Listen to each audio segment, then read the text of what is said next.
Sound ठीक है? नमस्ते भैया जी, हाँ, सब ठीक है। ओके। सो हमारा कस्टमरी 5 मिनट वेट तो हो गया है, सो वील स्टार्ट नाउ।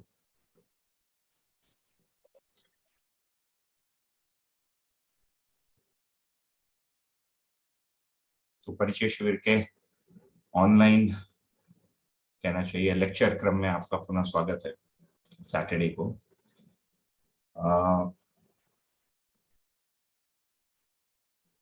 अभी तक हमने जो बात किया उसको यदि हम प्लेस करने जाएंगे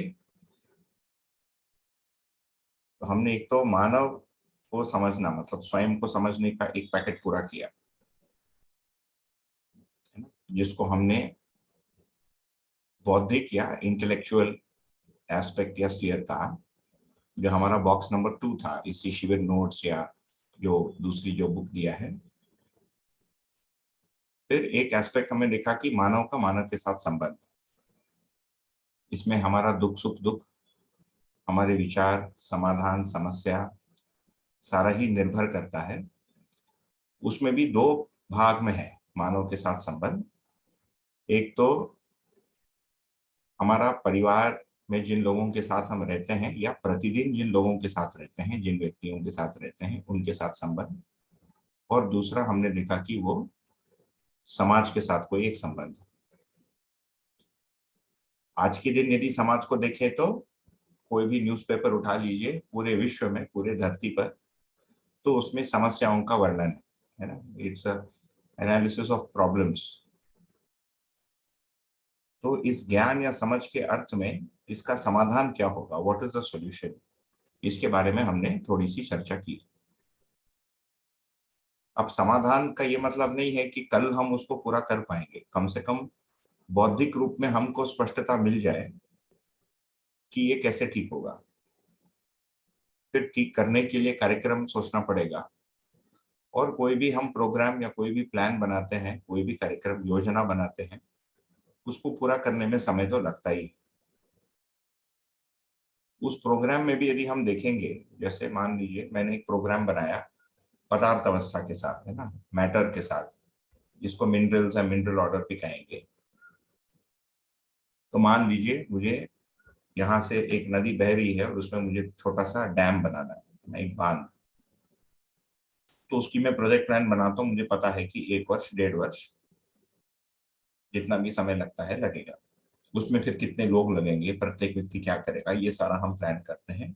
इसको मानव ने बहुत ही अच्छे ढंग से इस धरती पर करके दिखाया है, कल्पनाशीलता और कर्म स्वतंत्रता के कारण।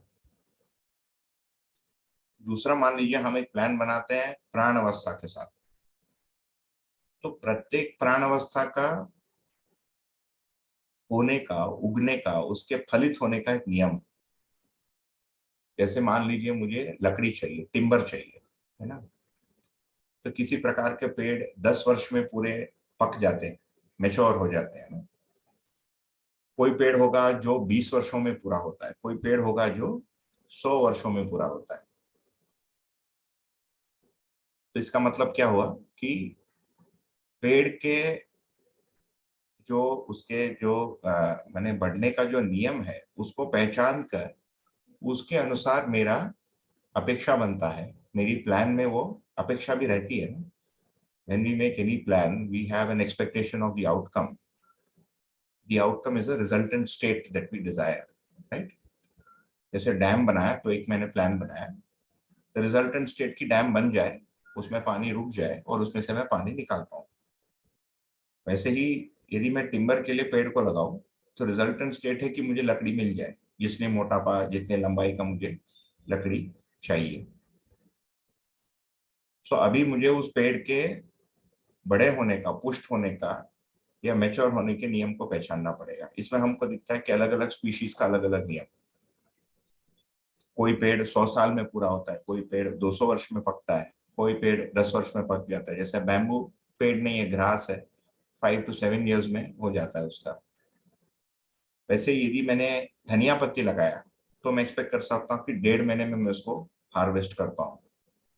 यदि मैंने धान लगाया, राइस, तो कोई कोई राइस जो है 60 डेज की वैरायटी होती है, कोई 3 मंथ्स की वैरायटी होती है, कोई 6 मंथ्स वाली होती है, 6 माह वाली, कोई 9 माह वाली होती है।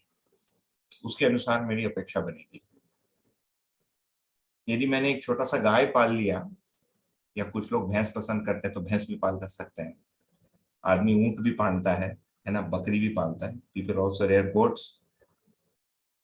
तो मेरा एक्सपेक्टेड आउटकम है कि इससे मैं दूध निकालूं तो उसके स्पीशीज, है ना, उसकी जो प्रजाति या जाति है, उसके नियमों के अनुसार ही मुझे उसका आउटकम मिलेगा। अब समाज के लिए हमने नियम बनाया, समाज के लिए हमने कहा लक्ष्य जो है, मानव लक्ष्य, मेरा अपना इंडिविजुअल लक्ष्य तथा पूरे विश्व में समाज का लक्ष्य है समाधान, हर व्यक्ति में समाधान, परिवार में समृद्धि, है ना, समाज में अभय तथा प्रकृति के साथ सहअस्तित्व पूर्वक जीना, ये हमारा लक्ष्य बना। तो इस लक्ष्य में ज्ञान अवस्था प्रधान भाग प्ले करेगा, निभाएगा। इसमें पदार्थ अवस्था, प्राण अवस्था और जीव अवस्था भी ना शामिल है। जैसे यहाँ पर यदि जाएंगे, scroll back, I scroll back and you can watch. ये मानव लक्ष्य हमने कहा ना, समाधान, समृद्धि, अभय और सहअस्तित्व। तो मैं चाहता हूं कि समाधान मुझ में हो जाए, फिर मेरे आसपास के लोगों में हो जाए, फिर मेरी बेटी में हो जाए, मेरे बच्चे में हो जाए, मेरे माता पिता को भी हो जाए, मेरे पड़ोसी को हो जाए, है ना, मेरे डिस्ट्रिक्ट में हो जाए, मेरे पूरे राष्ट्र में हो जाए, फिर पूरे विश्व में हो जाए। फिर मैं चाहता हूं कि समृद्धि प्रत्येक परिवार में हो जाए। प्रत्येक परिवार में समृद्धि होने के लिए हमको पदार्थ अवस्था, प्राण अवस्था, जीव अवस्था तीनों लगे, है ना। हो सकता है कुछ लोग, आजकल लोग वीगन हो गए तो दूध नहीं पिएंगे, फिर भी एनिमल्स का कोई तो रोल है ही, डोमेस्टिक एनिमल्स का, तो यहाँ पर फिर उत्पादन की आवश्यकता पड़ती है। ठीक। फिर मैं चाहता हूं कि समाज में अभय हो जाए, फियरलेसनेस, ट्रस्ट इन सोसाइटी। ये कब होगा?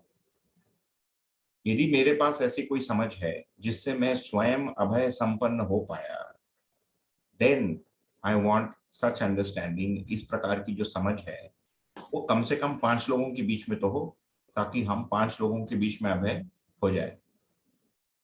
फिर वो धीरे धीरे धीरे धीरे होते होते मैं चाहूंगा कि ये एक बड़े समूह में हो जाए। It will be so nice, एक पूरी डिस्ट्रिक्ट है जिसमें एक आदमी का दूसरे आदमी से भय नहीं, है। तो ये भी समझ का ही उपज है। ये जो अभय है, ये समाधान या समझ का ही उपज है। इसमें यह मान्यता है कि अभय संभव है ना, that fearlessness in humans is possible. इसको हमने थोड़ा पहले देख लिया कि अस्तित्व सहअस्तित्व के रूप में है। इसको नेक्स्ट अध्याय में भी हम अध्ययन करेंगे, देखेंगे।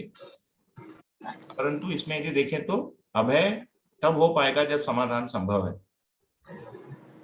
चारों अवस्थाओं में सहअस्तित्व भी तब हो पाएगा, क्योंकि मानव में अभय होना तो मानव के बीच सहअस्तित्व होना, और मानव यदि स्वयं समाधान, समृद्धि और अभय संपन्न होता है तो बाकी 3 अवस्थाओं को तंग करना बंद कर देगा। अभी तंग कर रहा है ना।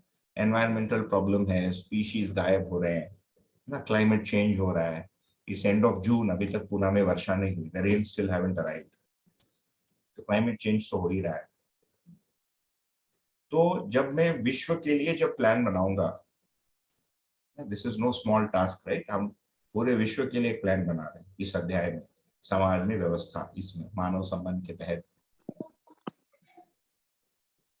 तो हमको ये चेंज की जो गति है इसको समझना पड़ेगा, क्योंकि जैसे पदार्थ, प्राण और जीव में हमने देखा कि उस योजना को पूरा होना पदार्थ, प्राण या जीव के नियम से ही पूरा होगा। जैसे सीमेंट को सेट होने में 24 घंटा लगता है, तो 24 घंटा आपको प्रतीक्षा करना पड़ेगा।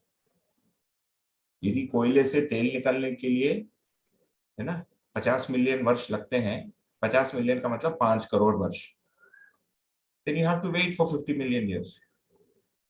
आज मैंने पेड़ डाला, भूमि के अंदर डाल दिया, then wait, sit back for 50 million years, wait for oil, you know, to be manufactured and then pull it out. So similarly, मानव के लिए मैं जब सोच रहा हूँ कि मानव समाज ऐसा होना चाहिए, फिर मुझे ये भी अप्रिशिएट या समझना पड़ेगा, ये मेरे समाधान का ही भाग है कि मानव किस गति से बदलता है, तो उसके लिए मुझे तीनों डेटा पॉइंट चाहिए ना। एक तो अभी मानव का स्टार्टिंग पॉइंट क्या है, उसको पूरा होने के लिए जो वस्तु है वो क्या है, और मानव का जो भी स्टार्टिंग पॉइंट है उस वस्तु को पूरा करके उसके अनुरूप होने में उसको कितना समय लगेगा, इसका मुझे एस्टिमेशन करना पड़ेगा। इसके लिए हमको जागृति क्रम समझना पड़ेगा कि किस क्रम से मानव जागृत होता है। मैं यदि अपने कल्पना से सोचूं कि मैं परसों समझ जाऊं, आप लोगों को मैं अगले वर्ष तक समझा दूं, और आप लोग 100 लोगों को 50 वर्षों में समझा दोगे, ये हो सकता है सही है, हो सकता है मेरी कल्पना भी हो, क्योंकि इसमें लोगों के समझने के गति को मुझे एस्टिमेट करना है, और फाइनली मेरी जो एस्टिमेशन है ना, उसका चेक कहाँ होगा कि फाइनली आप में जो एक्सपेक्टेड आउटकम है, जो परिणाम है, वो हो रहा है कि नहीं हो रहा है।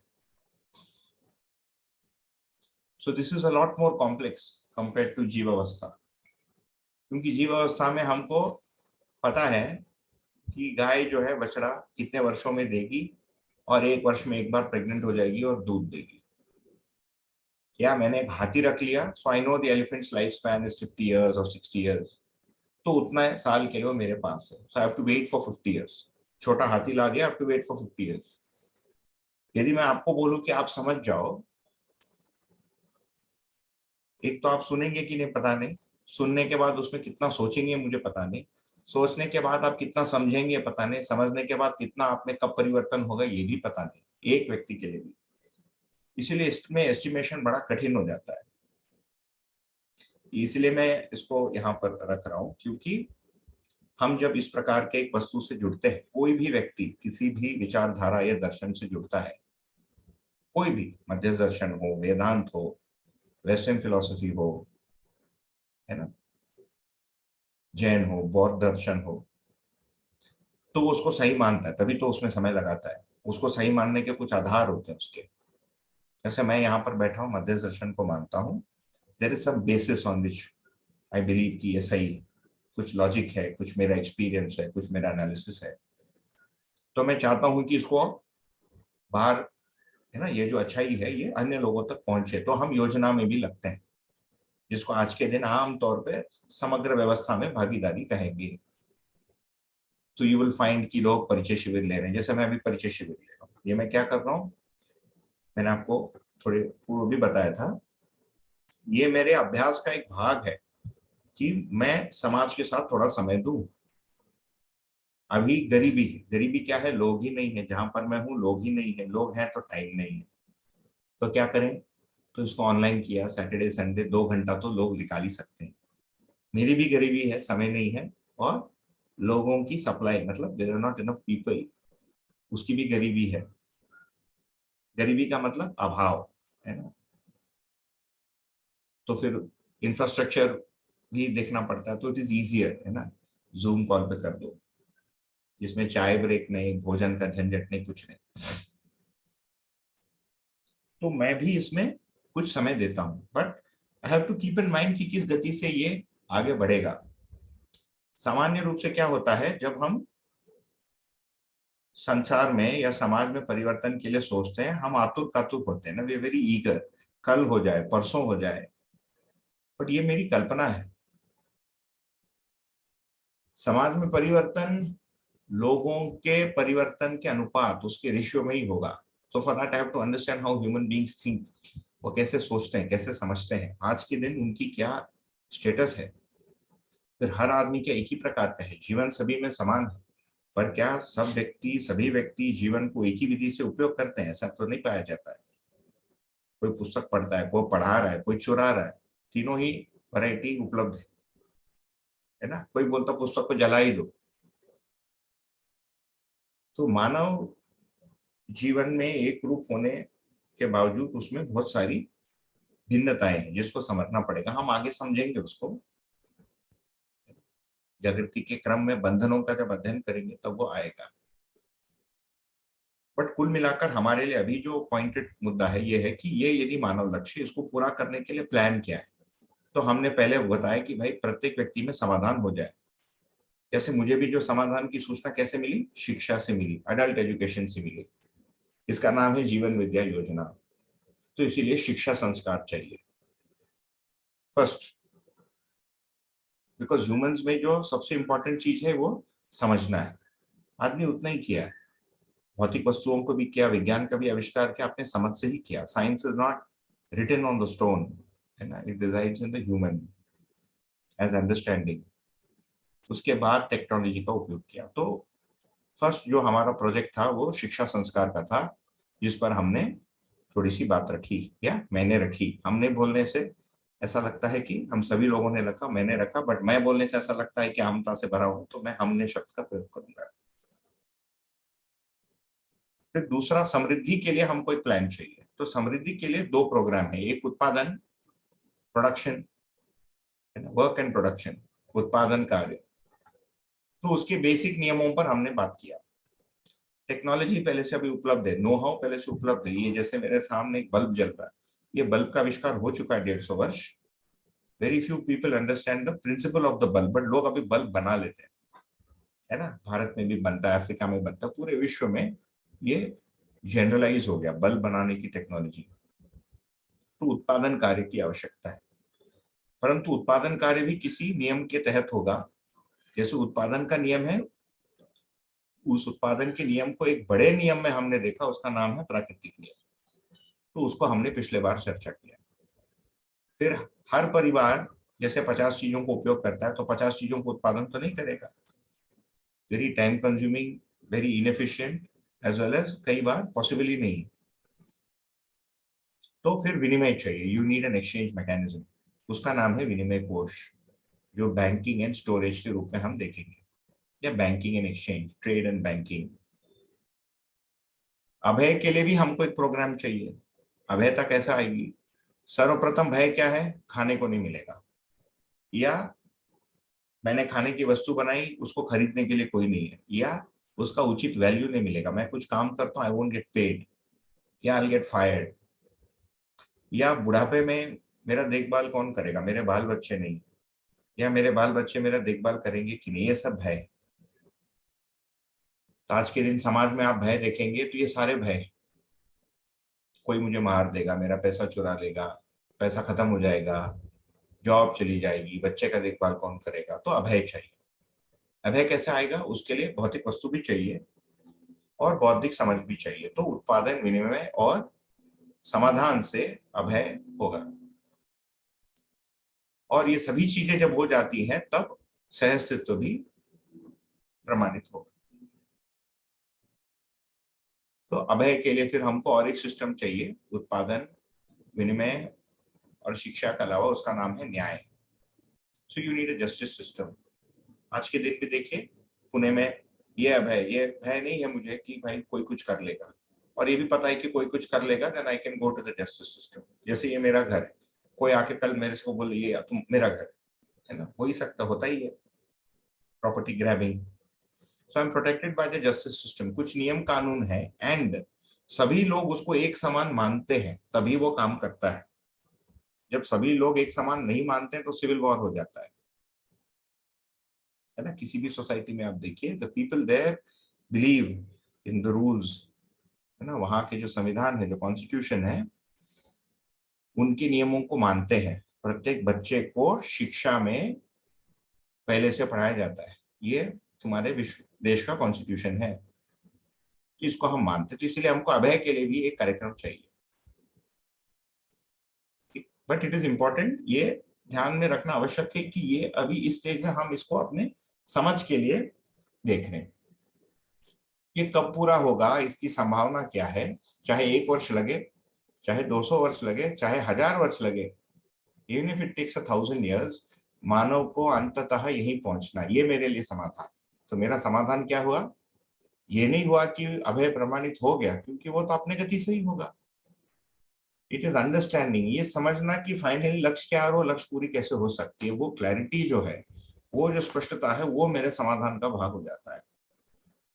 जैसे मैंने बकरी रख ली, तो मुझे समझ में आ गया कि 4 वर्ष लगेंगे अभी इसको दूध देने में, सो आई वेट। और इस 4 वर्ष में मुझे जो करना है मैं करते रहता हूँ।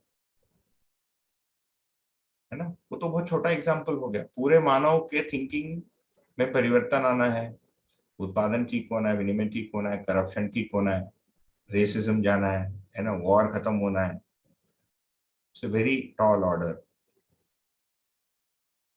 तो ये कई वर्षों का काम है, तो ये हमको अपने ध्यान में रखना चाहिए जब हम इसको यानी समाज में समाधान के हाथ में जब देखते हैं। तो फिर उसमें हम क्या योगदान, क्या भागीदारी कर सकते हैं, उसको हम करते हैं। जैसे मैंने डिसाइड किया है, मेरा अपने व्यक्तिगत, मैं प्रतिदिन 2.5 घंटा देता हूँ समाज के लिए। वीकेंड्स में ये 4 घंटा एडिशनल देता हूँ। So in a week I am giving 7 into 2 14 hours plus these 4 hours 18 hours समाज के लिए। इसका आउटकम क्या होगा मुझे नहीं पता, है ना। ये 4 घंटे को कितने लोग सुनते हैं? आज 15 लोग हैं, that includes me, so we are 14 of us in these 4 hours। पर इट इज माई कॉन्ट्रीब्यूशन। इसका आगे क्या होगा वो अपने गति से होगा। इसको आप सुनेंगे, कितने लोग सुनेंगे, फिर अनेकों परिचय शिविर है, लोग सुन ही रहे हैं, फिर लोग अनेकों ऐसे शिविर करते हैं, है ना, गुरुजियों को सुनते हैं, योग निद्रा कोई कर रहा है, कोई ये कर रहा है, वो कर रहा है, all of it is going in some general direction, है ना। संसार को यदि देखेंगे तो बहुत ही कॉम्प्लेक्स है। The world is a very complex place. तो ये कुल मिलाकर एक चीज ध्यान में आई। तो हम कौन से क्रम में बात करें? So now we are talking of विनिमय। सो समृद्धि को पूरा करने के लिए उत्पादन के बाद विनिमय, एक्सचेंज सिस्टम पर हम बात कर रहे हैं।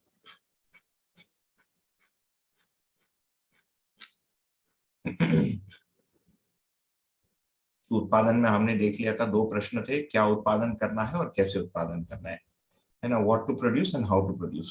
ये बेसिक एक नियम है। प्रत्येक परिवार या आज के दिन जिसको कॉर्पोरेट बोलते हैं, या कई बार कंट्रीज, है ना, जैसे Bharat country public sector unit होता है PSU, ये लोग भी कुछ प्रोड्यूस करते हैं। क्या उत्पादन करना है, व्हाट इज एसेंशियल, एंड उसको कैसे करना है प्राकृतिक नियम अनुसार चक्रीय क्रम में, ये यदि क्लियर होता है, फिर कितना करना है ये भी क्लियर होता है, एक व्यक्ति के रूप में, परिवार के रूप में, समाज के रूप में, तब जाके उत्पादन की मात्रा डिसाइड होती है और क्या उत्पादित करना है, क्या नहीं करना है।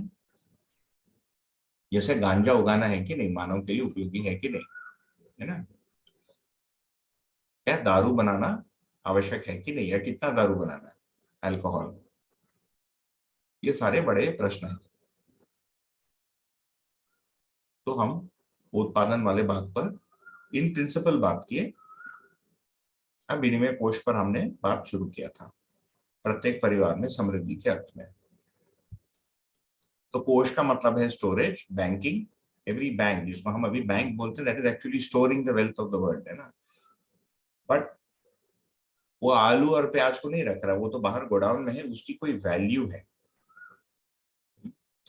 उसको हम पैसा बोल रहे हैं। तो मनी को देखेंगे तो एक साइकोलॉजिकल कंसेप्ट है, मनुष्य का आविष्कार किया हुआ एक कंसेप्ट है फॉर ईज ऑफ ट्रेड। हमने उस पर बात की थी लास्ट सैटरडे। तो अभी पैसे के बारे में थोड़ा सा समझ लेते हैं, आगे जाके इसको और क्लियरली हम देखेंगे जैसे दर्शन में आएंगे। तो मूल्य और कीमत में अंतर, the difference between price and value. जैसे तुअर दाल हो गया, आलू हो गया, या कोई भी वस्तु, इसका एक उपयोगिता मूल्य होता है, एक यूटिलिटी वैल्यू होती है, और इसकी एक कीमत होती है। वो यूटिलिटी वैल्यू हमारे लिए कब है? जब हम उसको कंज्यूम करते हैं, उसका नाम है उपभोग मूल्य, कंजम्पशन वैल्यू। तो तुअर दाल की उपयोगिता क्या है कि जब मैं उसको कंज्यूम करता हूँ, है ना, जब मैं उसको उपभोग करता हूँ, तब मेरे शरीर के लिए कुछ वो पोषण देता है, कुछ कार्बोहाइड्रेट्स देगा, कुछ प्रोटीन देगा।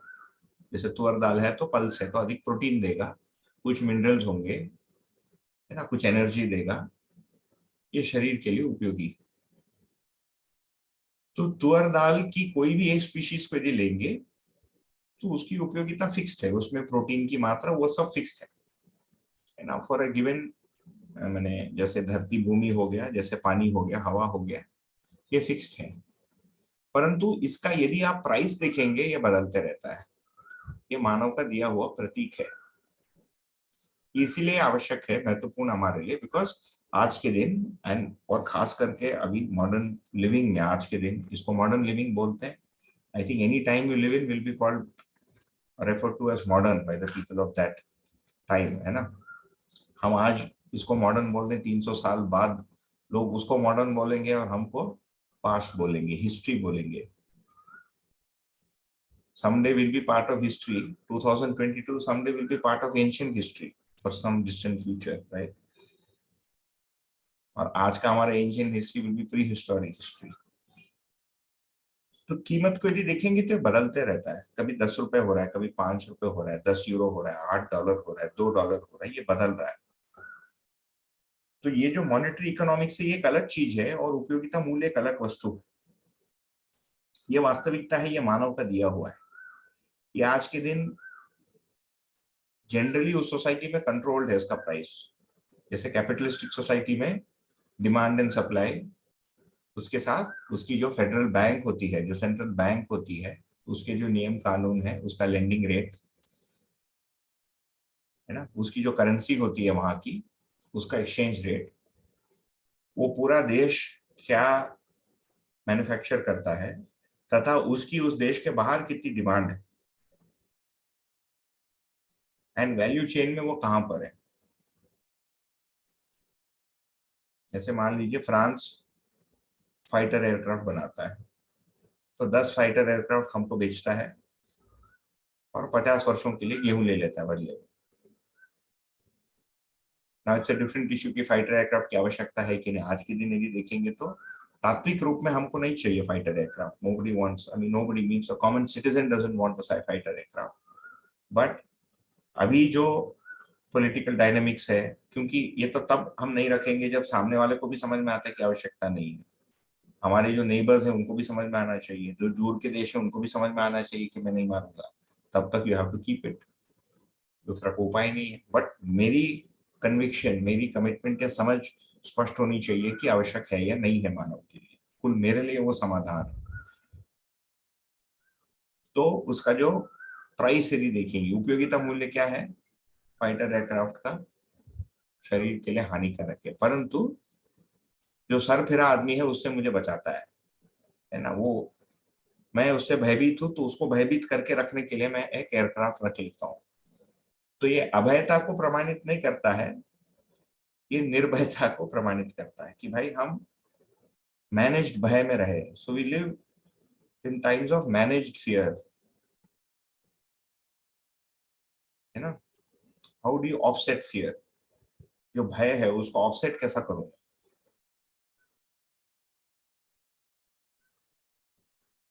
तो प्रत्येक कंट्री के जितना भी सुरक्षा वाला व्यवस्था है उसमें रहता है, उस पर हम और न्याय सुरक्षा की जब बात करेंगे उसमें आएंगे, थोड़ा सा उसमें ट्रेल चलेगा हमें। परंतु कमिंग बैक टू दिस मूल्य और कीमत में, तो गेहूं का देखें तो गेहूं का वास्तव में कोई कीमत नहीं है, वो उगता है ना। तो स्पेसिफिकली यदि गेहूं को देखो तो मनुष्य ने उसको डोमेस्टिकेट किया, डोमेस्टिकेशन वैरायटीज की एग्रीकल्चर आई। उसके पहले एक वीट की वैरायटी होती थी, अभी भारत में उसको खपली गेहूं बोलते हैं, यहाँ महाराष्ट्र में। यूरोप में उसको एमर वीट बोलते हैं, EMMER। Called an ancient grain, लंबी लंबी उसकी वो होती है, 3 times the value 2 times the price पर बेचते हैं अभी। तो गेहूं का वास्तव में कोई कीमत नहीं है ना। तो आज के दिन हम गेहूं के लिए पैसा देते हैं, वो क्या है कि उसको उगाने से लेकर हमारे तक पहुंचने और हमारे खाने लायक बनाने के लिए उसमें अनेकों परिवारों व्यक्तियों का समय लगा है। उनके घर चलने के लिए फिर हम योगदान करते हैं, क्योंकि गेहूं को तो उगाया प्रकृति ने, मानव उसमें फैसिलिटेट कर रहा है। यदि मैंने गेहूं उगाया, मतलब बोया, और वो उगता नहीं है तो मैं कुछ नहीं कर सकता, और ये होता भी है ना। You have periods of bad crop, आपने डाला हुआ ही नहीं, या कोई पेस्ट आ गई खत्म कर दी। तो स्पेशली जो ग्रेन्स या मतलब जो एग्रीकल्चर है, इसका एग्जांपल लेने से समझ में आता है कि प्रोडक्शन प्रकृति में पहले से हो रहा है। तो कीमत किस विधि से सेट हो रहा है, फिर कीमत उसकी उपयोगिता से सेट नहीं हो रहा है, वो लाभ दृष्टि से सेट हो रहा है। हमने देखा कि वृत्ति में न्याय धर्म सत्य की लाभ की दृष्टि, प्रिय हित लाभ की दृष्टि मानव में होती ही है, और प्रत्येक व्यक्ति में लाभ की दृष्टि कम अधिक हो सकती है, उसके अनुसार उसका इच्छा तय होता है, उसका चित्रण तय होता है। और क्योंकि मैं अपने आप को शरीर माना हुआ हूं और मेरे सुख का स्रोत मात्र भौतिक वस्तु या पैसा माना हुआ है कि पैसे से मुझे अभय मिलेगा, पैसे से व्यवहार मिलेगा, है ना, बॉक्स नंबर 4, ये हमने फर्स्ट डे ही चर्चा किया था, ये प्रधान ऑब्जेक्टिव है ह्यूमंस का, मनुष्य का। तो सभी लोगों में ये लाभ दृष्टि व्याप्त हो गई है। तो फिर मैं ये प्रतीक्षा करता हूं कि अधिकाधिक मुझे कितना मूल्य मिले, इसीलिए डिमांड और सप्लाई की सिस्टम आती है कि जितना डिमांड है उसके अनुसार यदि सप्लाई कम है तो हम अधिक मांगेंगे। What does that mean? Demand and supply, that मैं उसको एक्सप्लॉइट करता हूं, I take advantage of the situation. इसके दो कारण है, एक तो मैं स्वयं ही भयभीत हूं, I am confuse my self. दूसरा, जिस व्यक्ति को मैं एक्सप्लॉइट कर रहा हूं उसके साथ मुझे संबंध दिखता नहीं, I don't care for his family और हिज वेल बीइंग, है ना। और ये आधुनिक अर्थशास्त्र की बहुत ही फंडामेंटल एक असम्पशन है ऑफ मॉडर्न इकोनॉमिक्स। एक वेल्थ ऑफ नेशंस बोल के एक आदमी ने पुस्तक लिखी थी, एडम स्मिथ नाम से, ब्रिटिशर था। तो one of his lines is very famous, यदि मैं उसको ठीक से याद कर पाऊं। उसने लिखा कि the baker doesn't bake bread and kind of bring it to you because he wants to feed you. He bakes bread because he wants to take care of his own family. And इस भाव से जब एक से अधिक लोग आपस में इंटरैक्ट करते हैं तब इकोनॉमिक्स का फ्लो होता है। वो एक्चुअली सही बोला, क्योंकि बेकर में लाभ की दृष्टि है वो सही पहचाना। उसको ये नहीं पता है कि जीवन है, वृत्ति में लाभ की दृष्टि है, तुलन की क्रिया में। ये सब नहीं सोचा एडम स्मिथ ने, परंतु ये तो सही पहचाना। लाभ की दृष्टि के अनुसार फिर अर्थशास्त्र तय होता है। तो जिसको कैपिटलिस्टिक सोसाइटी बोलते हैं, इस लाभ की दृष्टि पर आधारित है कि प्रत्येक मानव में लाभ की दृष्टि है, वो अपने प्रॉफिट या अपने गेन्स को मैक्सिमाइज करने का प्रयत्न करेगा। वो सही है, क्योंकि अभी जो भ्रम, उसके मूल में हम कारण देखें कि क्योंकि जीवन या हम या मैं अपने आप को शरीर मान लेता हूं, तो मैं ये मान लेता हूं कि मेरी सारी आवश्यकताएं शरीर की पूर्ति या भौतिक आवश्यकता से पूरी होगी। और क्योंकि जीवन में इच्छा निरंतर है तथा वृत्ति की क्रिया भी अक्षय है, इसीलिए profit is also endless, which is why profit never stops. क्योंकि जीवन की जो इच्छा विचार आशा है ये अक्षय है, ये कभी क्षय नहीं होता, इनएग्जॉस्टिबल है ना, एग्जॉस्ट कभी होता नहीं। एंड भौतिक वस्तु में सीमित है, प्रॉब्लम तो आएगा ही। तो ये मूल में लाभ की दृष्टि है। इसको फिर कुछ लोगों ने वेलफेयर इकोनॉमिक्स लाया कि नहीं नहीं ये ठीक नहीं है, सभी का भला होना चाहिए, तो स्टेट डिसाइड करेगा, तो सोशलिज्म का पैदा हुआ, है ना।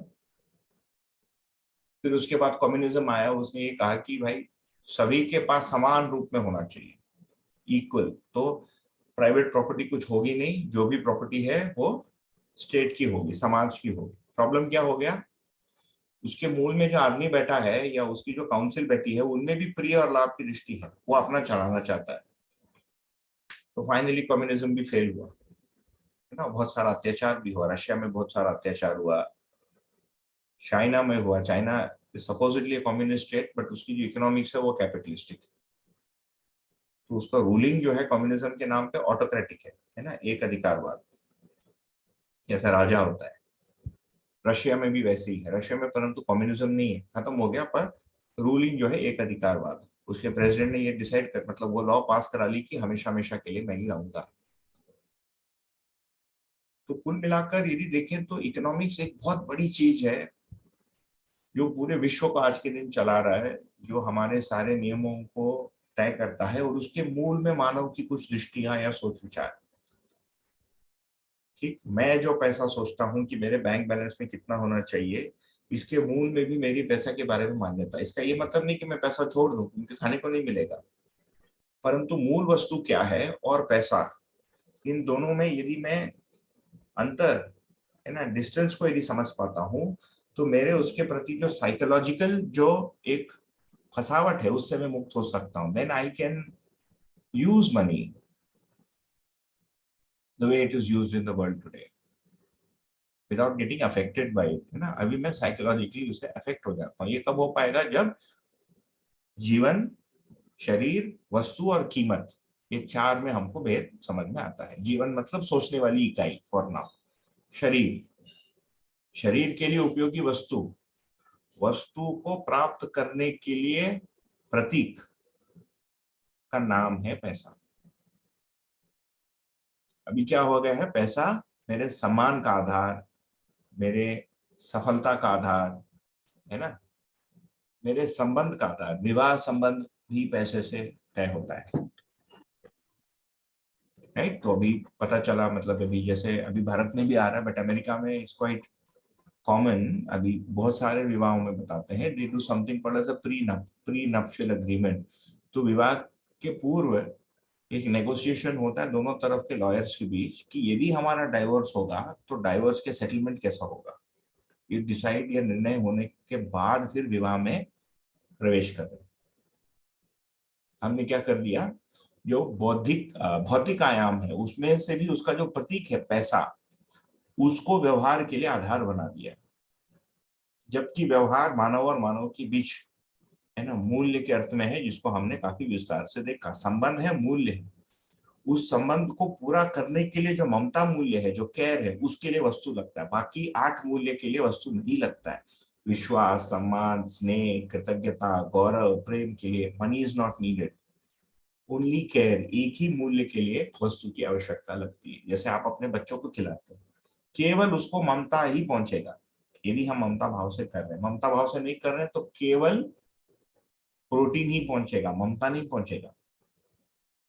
जैसे बच्चे को भूख लग रही है, मैं डांट के उसको खिलाता हूँ और वो खा भी लेता है, तो मूल्य नहीं पहुंचेगा, प्रोटीन पहुंचेगा, कार्बोहाइड्रेट्स पहुंचेगा, उसके शरीर के लिए पोषण होगी, उसके जीवन के लिए कोई भी पोषण हम नहीं कर पाएंगे। और इसके करने के बावजूद हमको विश्वास, सम्मान, स्नेह, इस पर तो ध्यान देना ही पड़ेगा, नहीं तो उसका भी पोषण नहीं होगा, उसकी उस अर्थ में तृप्ति होना असंभव। ये क्रक्स है इस मुद्दे का। अभी तक जो बात हुई, किसी को कुछ रखना है, पूछना है, शेयर करना है तो बोलिए, नहीं तो आगे जाते हैं।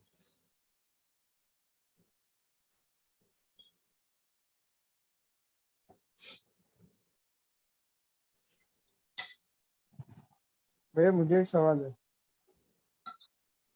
जी।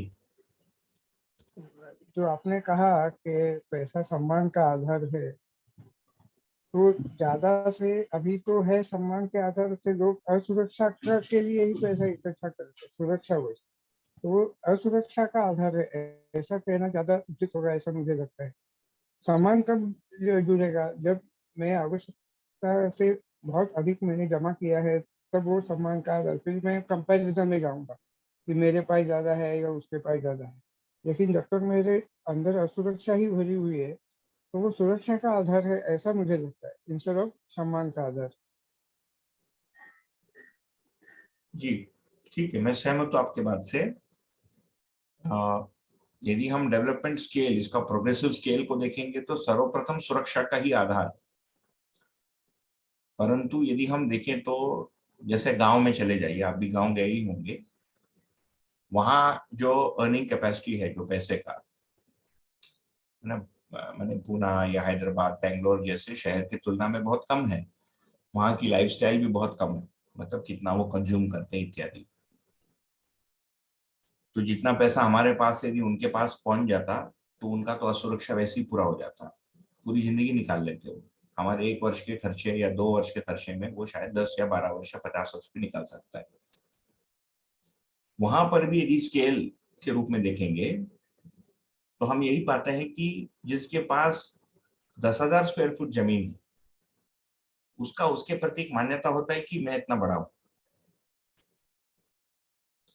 तो ये असुरक्षा और सम्मान दोनों एक साथ चलता है, पीछे पीछे चलता है। कुछ लोगों में हो सकता है कि सम्मान का आधार नहीं है, परंतु जनरली देखेंगे तो सर्वप्रथम असुरक्षा और उसके साथ साथ सम्मान चलता ही रहता है। बहुत ही कोई पिछड़ा यदि कोई जगह है ना, या कोई वर्ग है जिसको बिल्कुल खाने को ही नहीं, तो सम्मान का आधार नहीं। जैसे जो लोग भेड़ बकरी चलाते हैं, पुणे में मैं जहाँ रहता हूँ, पीछे एक पहाड़ है घर के बगल में ना, तो पीपल स्टिल रेयर शीप। तो इसमें कई लोग अपना बकरी लेकर आते हैं।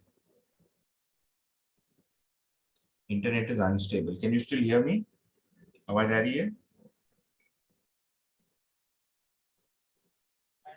हाँ याद है, याद है। बिकॉज आज मेरे फोन गायब हो गया, so I am dependent on the. तो जो आदमी बीच बीच में डिस्टर्बेंस है लेकिन आ रही है। तो जो आदमी बकरी पाल रहा है उसमें भी ये सम्मान रहता है कि मेरे पास 5 है, उसके पास 10 है। तो वो अपना बेटी का जब विवाह करने जाएगा, जो 10 बकरी वाला है वो 10 या 12 वाले पर ही देखेगा। जिसके पास केवल 4 बकरी है या बकरी ही नहीं है, दोनों ही हमारे टर्मिनोलॉजी में both are below the poverty line, right. But ये वाला भाव साथ में रहता ही है। हाँ, इसके आधार पर हम तो आइदर पैसे से कंपैरिजन करेगा या वस्तु से कंपैरिजन करेगा, बट कंपैरिजन ही करेगा। कंपैरिजन करेगा, लाभ रहता ही है उसमें। तो वस्तु को सम्मान का आधार मानना ये बहुत ही प्रारंभिक क्रम से शुरू हो जाता है। यदि आप मतलब अबॉरिजिनल ट्राइब्स में भी चले जाइए, even there you will find that the social system या स्ट्रक्चर इंक्लूड्स दिस कि किसके पास कितना है। जबकि अकॉर्डिंग टू अस उनको खाने के लिए जगह नहीं है, दे डोंट हैव इलेक्ट्रिसिटी, नहीं, उसका जो साइकोलॉजी है उसके अराउंड है ना, तो उसका असुरक्षा भी रहता है और साथ में ये सम्मान वाली चीज, तो ह्यूमंस में दोनों पाया जाता है एक ही साथ।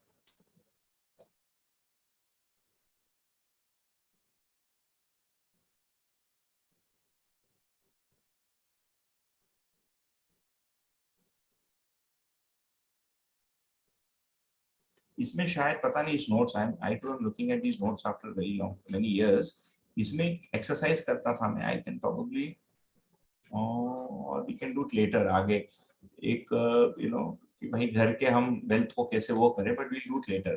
बट कुल मिलाकर ये वाले पॉइंट पे तो ये रखना था मुझे।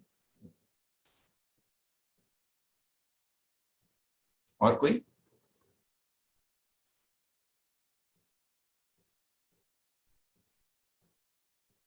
ठीक है, आगे बढ़ते हैं। तो एक छोटा एक्सरसाइज। भैया भैया बोलिए। अभी मैंने एक बात कही।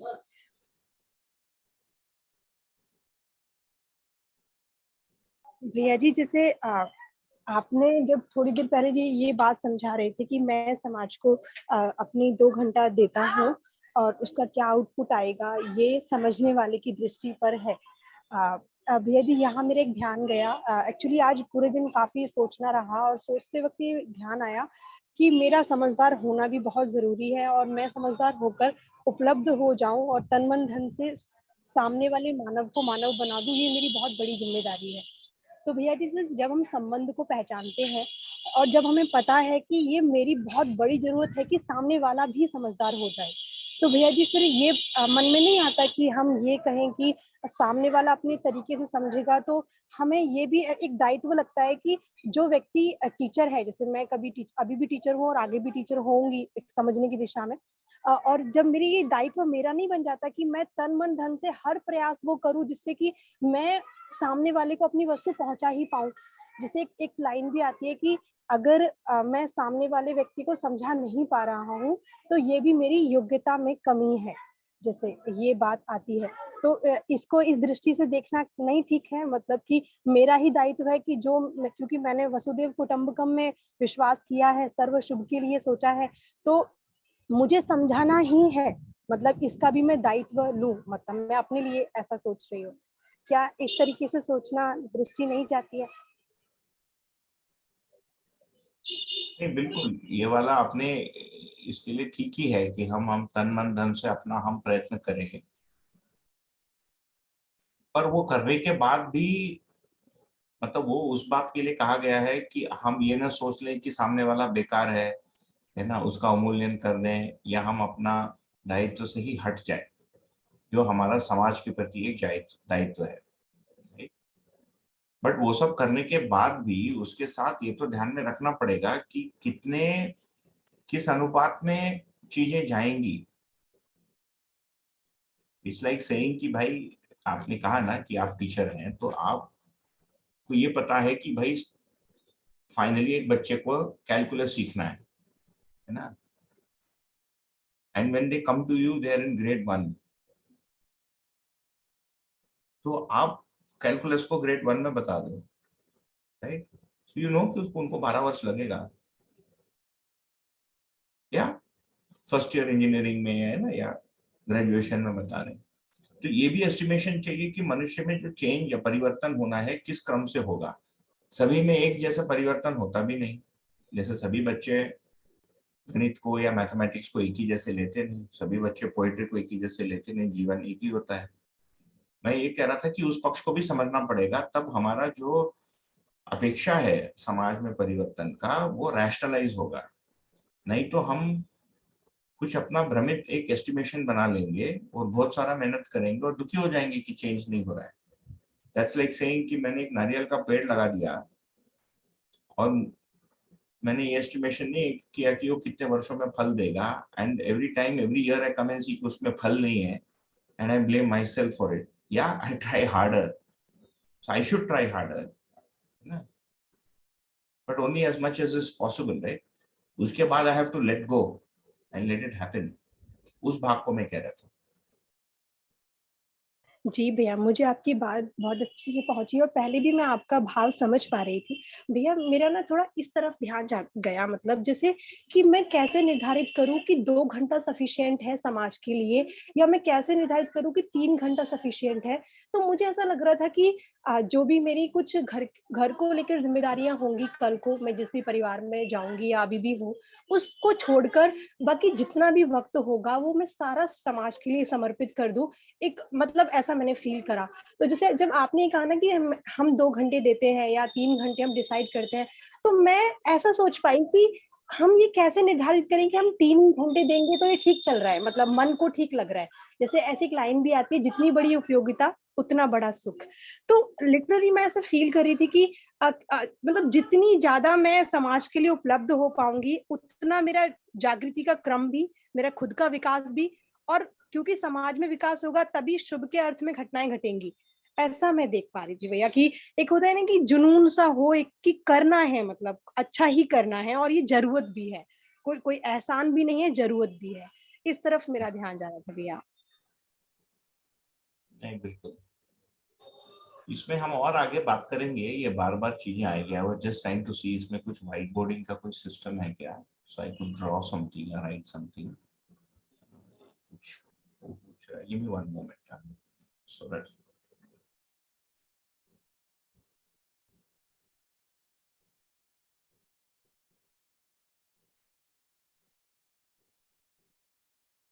कहीं तो मैंने यूजर आईडी पासवर्ड मैं यूजिंग some shared account, उसका यूजर आईडी पासवर्ड ही गोल हो गया। I think I forgot it. नहीं लिख के रखा था मैंने, I can't remember now. Anyways, हम वापस आ जाएंगे उसमें। where are we?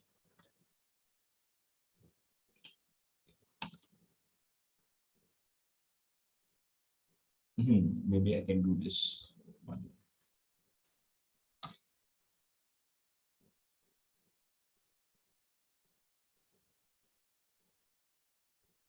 ये ठीक हो गया। ये व्हाइट वो दिख रहा है आप लोगों को? ये व्हाइट व्हाइट स्पेस दिख जी रहा है? जी भैया। ओके।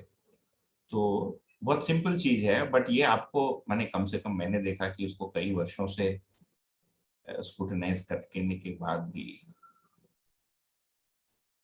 ये आगे दर्शन के जो डिटेल अध्ययन की विधि और ये सबसे भी जुड़ता है। बट आपने अभी जो कहा उसके लिए बहुत शॉर्ट, इसको बोलते हैं ना, sometimes some solutions are very short but elegant.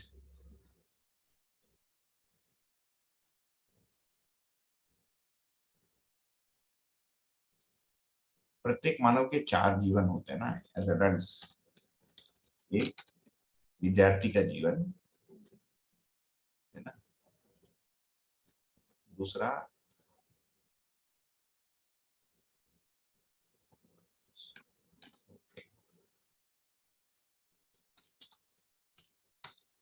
Family गृहस्थ,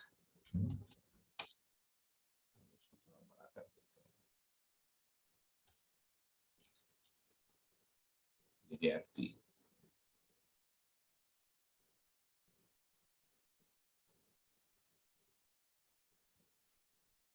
then you have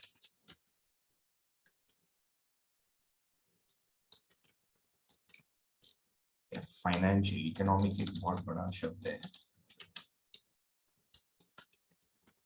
आर्थिक।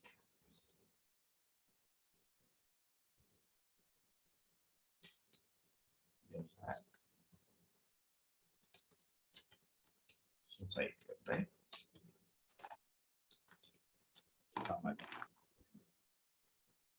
बहुत ही सिंपल चीज है ना, सभी को पता ही है, but generally we don't keep it in mind जब हम अपने मैंने एक्चुअली कुछ साइट में ड्रॉ इरेजर कुछ आ गया इसमें, आई डिड समथिंग रॉन्ग,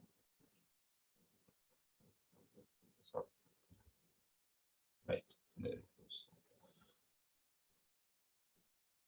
अभी भी हम देखेंगे तो लगभग है ना, from age 6 onwards up to the age of 25, 26 nowadays, 20 वर्ष हमको विद्यार्थी बनने का अवसर दिया जाता है। द आइडिया है कि ये जो विद्यार्थी के जीवन से हम गुजरते हैं, it prepares us for the rest of life, which is this family, financial and societal life. आज के दिन यदि देखेंगे, ये जो स्टूडेंट लाइफ है, ये हमको सोसाइटी की हिस्ट्री ये सब के बारे में बहुत सारी जानकारी दे देती है, बट फाइनली ये जो होता है ये आपको एम्प्लॉयबल बनाता है, या आप जाके कोई कंपनी खोलेंगे तो finally it boils down to money, है ना। तो आप यदि फिलोसफी भी पढ़े इधर, finally you will work as a professor, आप प्रोफेसर के रूप में, है ना, पैसा कमाएंगे, कुछ काम करेंगे, उससे कुछ आपकी वैचारिक भी तृप्ति होगी, बौद्धिक तृप्ति भी होगी, जो विद्यार्थी वाला पक्ष है। एंड इट इज अज्यूम्ड कि आपने जो काम किया उससे समाज में कुछ मिला। जनरली पीपल इस कनेक्शन को देखने जाते नहीं कि मैं जो नौकरी कर रहा हूँ या जो भी जॉब कर रहा हूँ, इसका सोसाइटी में क्या इम्पैक्ट। जो सोशियोलॉजिस्ट है वो सोचते हैं, जो एजुकेशनिस्ट होता है वो ये काम करता है, फिर उसको लगता है कि समाज के लिए मैंने कुछ किया, फिजिक्स केमिस्ट्री पढ़ा दी, कुछ किया, यदि कोई सोचता है तो। बट अदरवाइज जनरली लोग उस कनेक्शन के बारे में सोचते नहीं है, केवल कमाते हैं। कमा के क्या करते हैं, उसको परिवार में देते हैं। अब कोई शादी विवाहित है तो वैवाहिक उस जीवन में देगा, किसी की विवाह नहीं हुई तो अपने माँ बाप को देगा, भाई को देगा, किसी को तो देगा। जनरली जब हम वयस्क हो जाते हैं, as adults after the age of 25 और 30, हम इन दोनों में रिस्ट्रिक्ट हो जाते हैं। तो परिवार के अंदर कुछ किचर पिचर होता है, या परिवार बढ़ जाता है, या बच्चे हो जाते हैं, उसका डायपर बदलो, इसमें लग जाते हैं, या उसके भरण पोषण के लिए फिर हमको ये फाइनेंशियल, आर्थिक पक्ष को सुरक्षित करना। जब अभी भय की बात हो रही थी, because when you are talking of विनिमय एंड कोष, विनिमय मतलब पैसा, तो पैसे के आदान प्रदान। So all our money is in the bank, right, for most of us. कहीं तो हम सुरक्षित रखते हैं उसको, अपने वेल्थ को, उसको हम बैंक नाम दिया। कोई स्टॉक मार्केट में डालता है, that's also kind of bank, but greedy bank, right, या fluctuating bank. Stock market is a fluctuating bank. कहीं डाल देते हैं, गोल्ड में डाल देते हैं, कोई है ना, you store it in some form as a bitcoin, as gold, as a house, things that don't depreciate. You don't say I'm investing in a car because you're going to use up the car, वो तो depreciate होने वाला है। That's for you to consume, आपके सुख के लिए या आपके परिवार के सुख के लिए। तो प्रत्येक व्यक्ति को, जब आप सोसाइटी की बात करते हैं, अभी प्रॉब्लम क्या होता है, हम जब सोशल चेंज चाहते हैं, anybody who wants social change, desire social change, जो बोलता है मैं सोसाइटी के लिए समर्पित हो जाऊंगा, तो वो सोसाइटी के लिए तब समर्पित होता है जब वो मानता है that I have something very valuable that I can give to society. तो इसका मतलब मेरा समझ वाला पाठ पूरा हो गया। दिस इज समाधान, है ना, विद्यार्थी मीन समाधान। ऐसे में फिजिक्स का विद्यार्थी बनता हूँ तो फिजिकल रियलिटी के प्रति मुझे समाधानित होना पड़ेगा, in the ideal sense. A lot of people study physics just because they want a job. So they will just use physics to earn money. That's it. तो उसका जो नॉलेज ऑफ फिजिक्स है वो केवल फाइनली अर्पित हुआ finance में, पैसे में। उसका क्या करेगा, वो भोगेगा। तो भौतिक वाला जो बॉक्स था हमारा, box number 4, this is box number 3A, this is box number 3B, this is box number 2 and 1 that includes the understanding of the other boxes। जो हमारा शिविर का फर्स्ट बॉक्स है, देखिए वही चीज बार बार आएगी। कुल मिलाकर मनुष्य का जीवन उतना ही है, it's not very complex also in many ways. तो हम ये चाहते हैं कि भाई हम करते हुए इसमें समय दें, जो आपका अभी का क्वेरी था। कितना समय देंगे आप, ये आप इसको इसको इसको 1, 2 और 3 को पूरा करके जो बचा हुआ समय है उसको 4 में देंगे। सिंपल है ना। It can't be at the cost of 1, 2 and 3, because आपकी यदि समझ की वही बंद हो जाती है तो इसमें आप जितना दे सकते हो वो भी बंद हो जाएगा। फाइनली आपकी सेटिस्फैक्शन किससे है? आपने समझ से। So then you have to choose कि सोसाइटी में मैं क्या करूंगा। उसके लिए 5 आए हैं। फिर शिक्षा में आप देखेंगे तो लोक शिक्षा, शिक्षा संस्कार, लोक शिक्षा में परिचय, कुछ भी है ना, इंट्रोडक्टरी, कुछ भी, कोई योग सिखा रहा है, कोई फ्री में ये क्लास ले रहा है, वो दैट्स व्हाट पीपल डू। कोई सोसाइटी के नाम से एनवायरनमेंट को बचा रहा है तो बॉक्स नंबर 3 को बचा रहा है, ग्रीन पीस फाउंडेशन हो गया। People are doing something for society by stopping child kidnapping, for example. They are also doing something for society. Generally, जो not for profit या NGO में काम करते हैं, they make this their life's purpose. But घर कैसा चलेगा? So you need some money. So then the NGO pays you money. तो कोई फंडिंग वंडिंग का सिस्टम होता है, इससे इसमें पैसा आता है। उस पैसे को लेकर फिर वो घर को चलाते हैं। और फ्री टाइम में रात में किंडल में कोई पुस्तक पढ़ लेंगे, सेपियंस पढ़ लेंगे, ये पढ़ लेंगे, वो पढ़ लेंगे, जो भी, या समय काटने के लिए कुछ पढ़ लेंगे। जब हम दर्शन के अध्ययन की बात कर रहे हैं, the order is actually getting reversed. हम ये कह रहे हैं कि मेरा जो प्रधान दायित्व है वो समझने का है। दैट डजंट मीन कि मैं बाकी ना करूं। एक छोटा पीरियड ऑफ टाइम हो सकता है जो जब मैं इसमें अधिक फोकस कर रहा हूं, है ना, क्योंकि इसके थ्रू मैं इन सबको समझने का प्रयत्न करता हूं। यदि मैं किसी दर्शन का अध्ययन कर, any Darshan should answer all this. And इसके अलावा जो मैंने स्पिरिचुअल या एग्जिस्टेंशियल जो क्वेश्चन है उसको भी वो आंसर करेगा। जो हमारा बॉक्स नंबर 1 है ऊपर, स्पिरिचुअल, तो मैंने अपने लिए क्या किया है, इसको मैंने स्थिर कर दिया। ये मेरा स्थिर है। मेरी एक बेटी है, मेरी पत्नी लगभग उसको पूरे दिन संभाल लेती है या वो खेल लेती है। ठीक, इसके लिए मुझे एक अभ्यास करना है। अब मैं अपना व्यक्तिगत बता रहा हूँ ना, so I have to do some practice which is according to the darshan. अब मैं उसके क्रम में हूँ, उसको सजाने के क्रम में हूँ। That will take time. Many people jump into this in the beginning. तो आपके प्रवृत्ति के ऊपर है।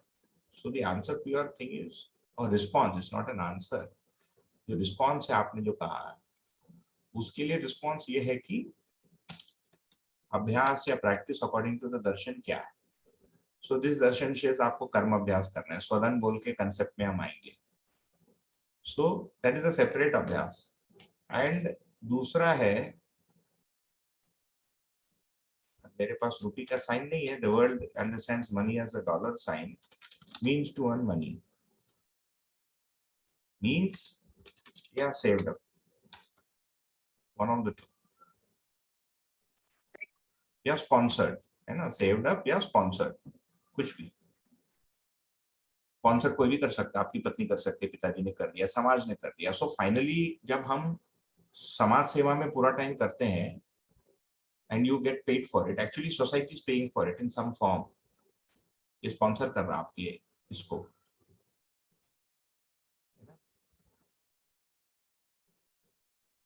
उसको लेके हम इसको चलाते हैं। क्योंकि यहाँ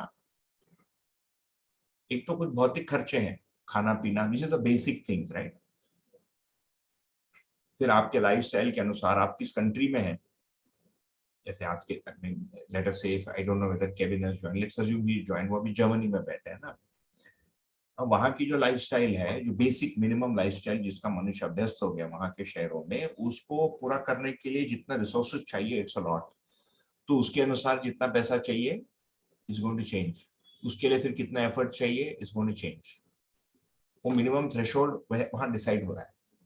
पुणे में रहते हुए मेरे घर का मिनिमम थ्रेशोल्ड, आपके घर का मिनिमम थ्रेशोल्ड अलग होगा। मेरे घर का मिनिमम थ्रेशोल्ड, गांव के आदमी का मिनिमम थ्रेशोल्ड अलग होगा। So if this is done, then you have the liberty to say कि मैं समाज के लिए इतना समय दूंगा, कितना दूंगा। यदि मैं इसी पर अधिक फोकस कर रहा हूँ, आई फील लिमिटेड कि मैं अभी भी विद्यार्थी हूँ, मैं समाज को क्या दूं, then नहीं होगा। आई फील कि नहीं, मुझे थोड़ा तो पता चल गया, मैं थोड़ा तो कर लेता हूँ, तो ठीक है, थोड़ा कीजिए। उसमें गृहस्थी की जो भी आवश्यकता है उसको पूरा करते हुए करेंगे। इसको ताक में रख के ये नहीं खड़ा होता है। हो सकता है आप कर लेंगे, मैं भी ऐसा करूं और सब लोग ऐसा करेंगे तो ये डूब जाएगा।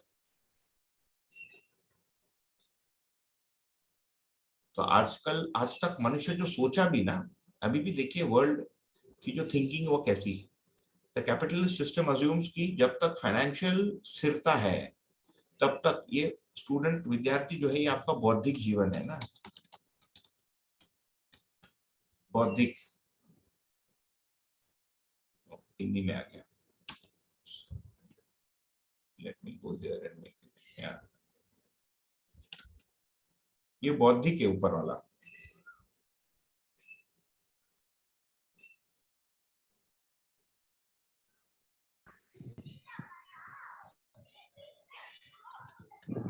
ये बौद्धिक है ना। तो ये अज्यूम करता है कि जब तक आपका फाइनेंशियल सिस्टम स्ट्रांग है, आपकी बौद्धिक आवश्यकताओं को तो बात ही नहीं करता, क्योंकि वो तो शिक्षा तंत्र की प्रॉब्लम है, हमारी नहीं है। समाज भी खड़ा हो जाएगा और परिवार भी सुखी रहेगा।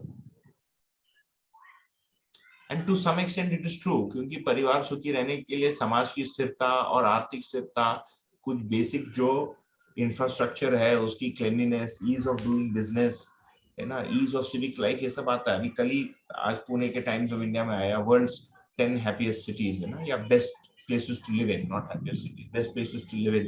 उसमें एक ऑस्ट्रियन सिटी है वियना, वो नंबर 1 में आया है।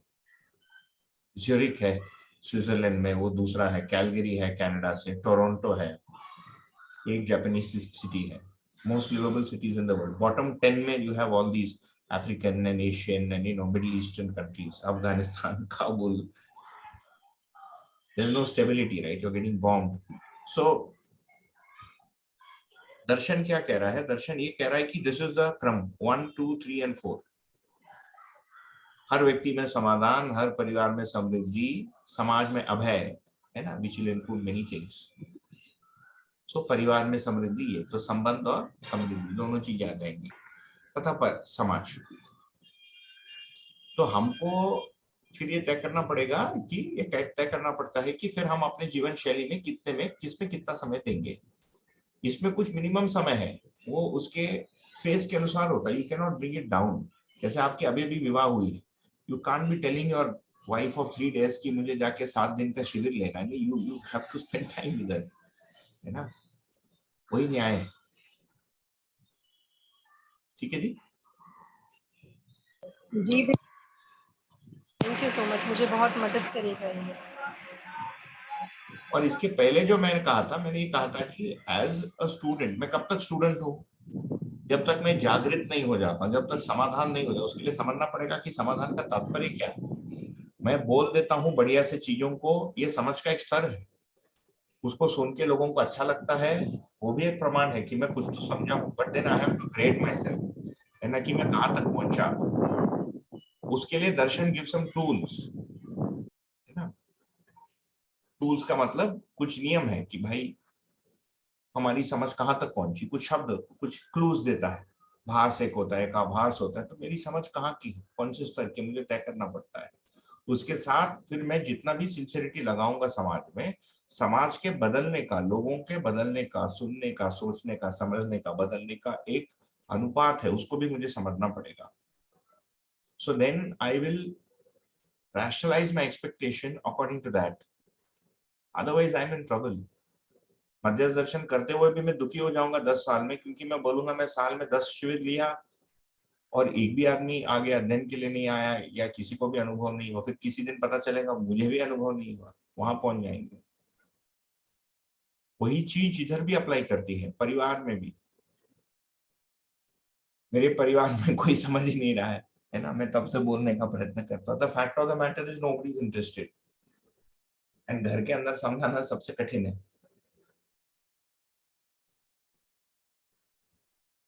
तो यहाँ पर भी हमको अनुपात डिसाइड करना पड़ेगा कि मेरे परिवार वाले मेरे साथ कितने दूर चलेंगे, क्योंकि फाइनली उनकी एक इंडिविजुअलिटी है, उस जीवन का एक ट्रैजेक्टरी है। सारे जीवन समान होते हुए वी विल सी आगे जाके जागृति क्रम एक फिनोमिना है। जागृति इज वन, जागृति क्रम इज नॉट वन। जागृति क्रम में बहुत सारे स्टेजेस हैं। तो प्रत्येक जीवन की अपनी एक ट्रैजेक्टरी है, समझने की, आवश्यकता की, पूर्ति की, उसको पहचानना पड़ेगा। You have to give it that मैंने समय, उसको अप्रिशिएट करना पड़ेगा।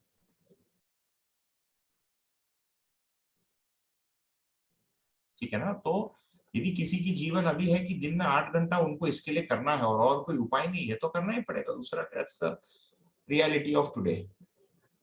उसके अलावा जो समय बचता है, I have to give it for this, क्योंकि ये तो फिक्स्ड है इसमें समय।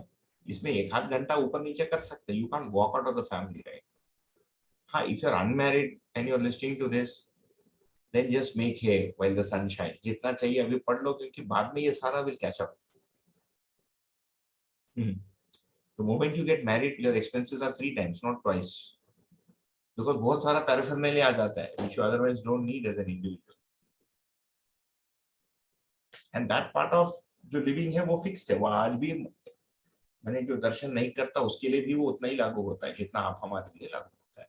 तो ये कुल मिलाकर एक छोटा वो है, एक समझने की चीज है। And if you see, it can take a very long time.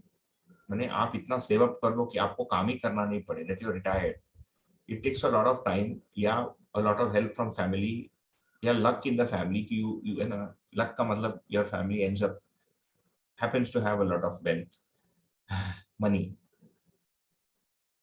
या समाज ने आपको दे दी। अदरवाइज आपको करना है, you have to do this saving up, and उसकी आपकी क्या स्किल है, उसका समाज में क्या डिमांड है, आपकी क्या, you have all that to play a role. इसीलिए अडल्टहुड में आके जब हम ये सब अध्ययन शुरू करते हैं, it's that more complicated because you are dealing with, हम इतने सारे डायमेंशंस के साथ एक साथ डील कर रहे हैं।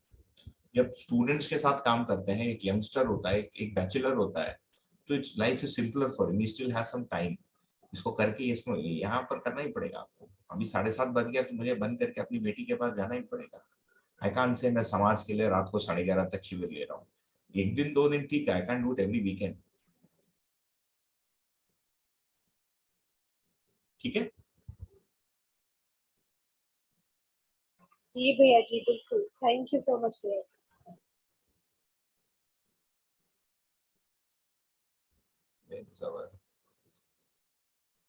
और कोई, this is an important topic है ना, हम देखेंगे कि आगे आते रहेगा। It's the solution seems very simple, but उसको इम्प्लीमेंट करके समझ के उसमें कंफ्यूज नहीं होना इज टाइम टेकिंग, है ना? तो एक minute, I just pull this up so that मैं ये जूम यूज नहीं किया हूँ, पहली बार कर रहा हूँ। हाँ, तो हम उपयोगिता मूल्य और कीमत में भी अंतर देखेंगे, सो दैट हमारी जो तृप्ति का स्तर है, सिर्फ फाइनली हमारा तृप्ति और अभय यहाँ से होगा, मतलब तृप्ति यहाँ से होगी शरीर की, अभय जो है समझ से होगा, ठीक है ना? और उसको जो आज की दुनिया में मैनेज करना है, एक होता है adapter, that is money. How do you connect with the world today? और वो वर्ष एवरी ईयर चेंज होते रहता है। आज 10,000 स्कूल फीस होता है, कल 12,000 हो जाता है, फिर सडनली 20,000 हो जाता है, फिर हाइपर इन्फ्लेशन हो जाता है ना?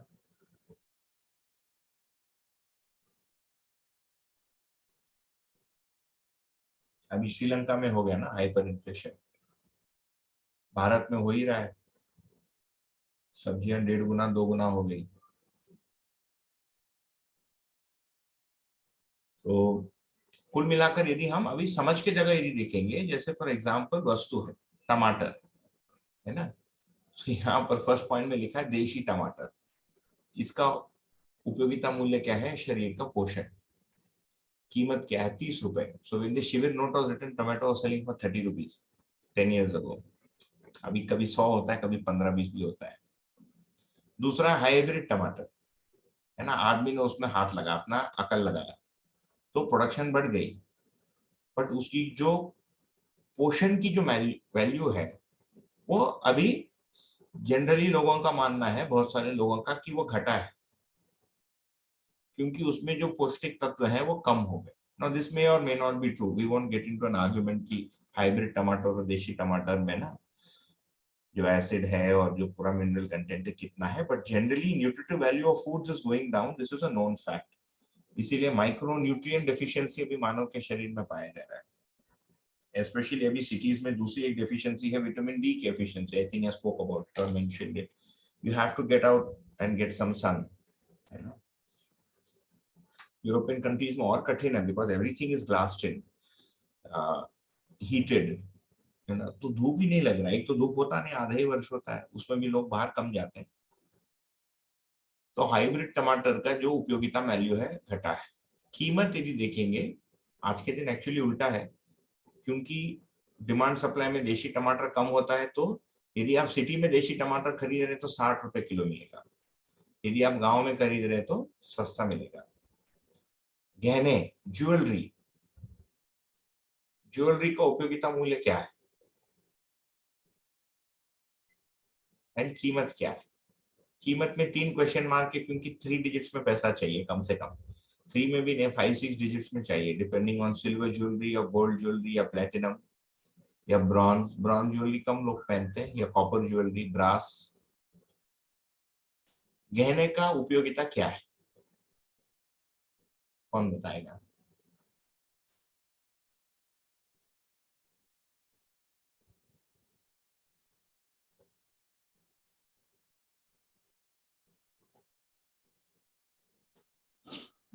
जी भैया, मतलब जहाँ तक मैं समझती हूँ, एक तो फैशन के लिए अभी ज्यादातर यूज हो रहा है, और पहले ऐसे सुना हुआ है कि ये थोड़ा लॉजिकली पहनने का तरीका था, मतलब कि वो बॉडी एक्यूप्रेशर जैसा काम करता था। तो जैसे कि पैरों में जैसे टो रिंग पहनते हैं या फिर पायल पहनते हैं, तो इसका बॉडी से रिलेटेड कुछ फंक्शनिंग ऐसा रहता था। मुझे बहुत ज्यादा नहीं पता है, पर इतना समझ में आता था कि ये शरीर को ठीक रखने के लिए एक चीज हो सकती है। तो शरीर के स्वास्थ्य के दृष्टि से देखेंगे तो गहनों का उपयोगिता प्रश्न चिन्ह है ना?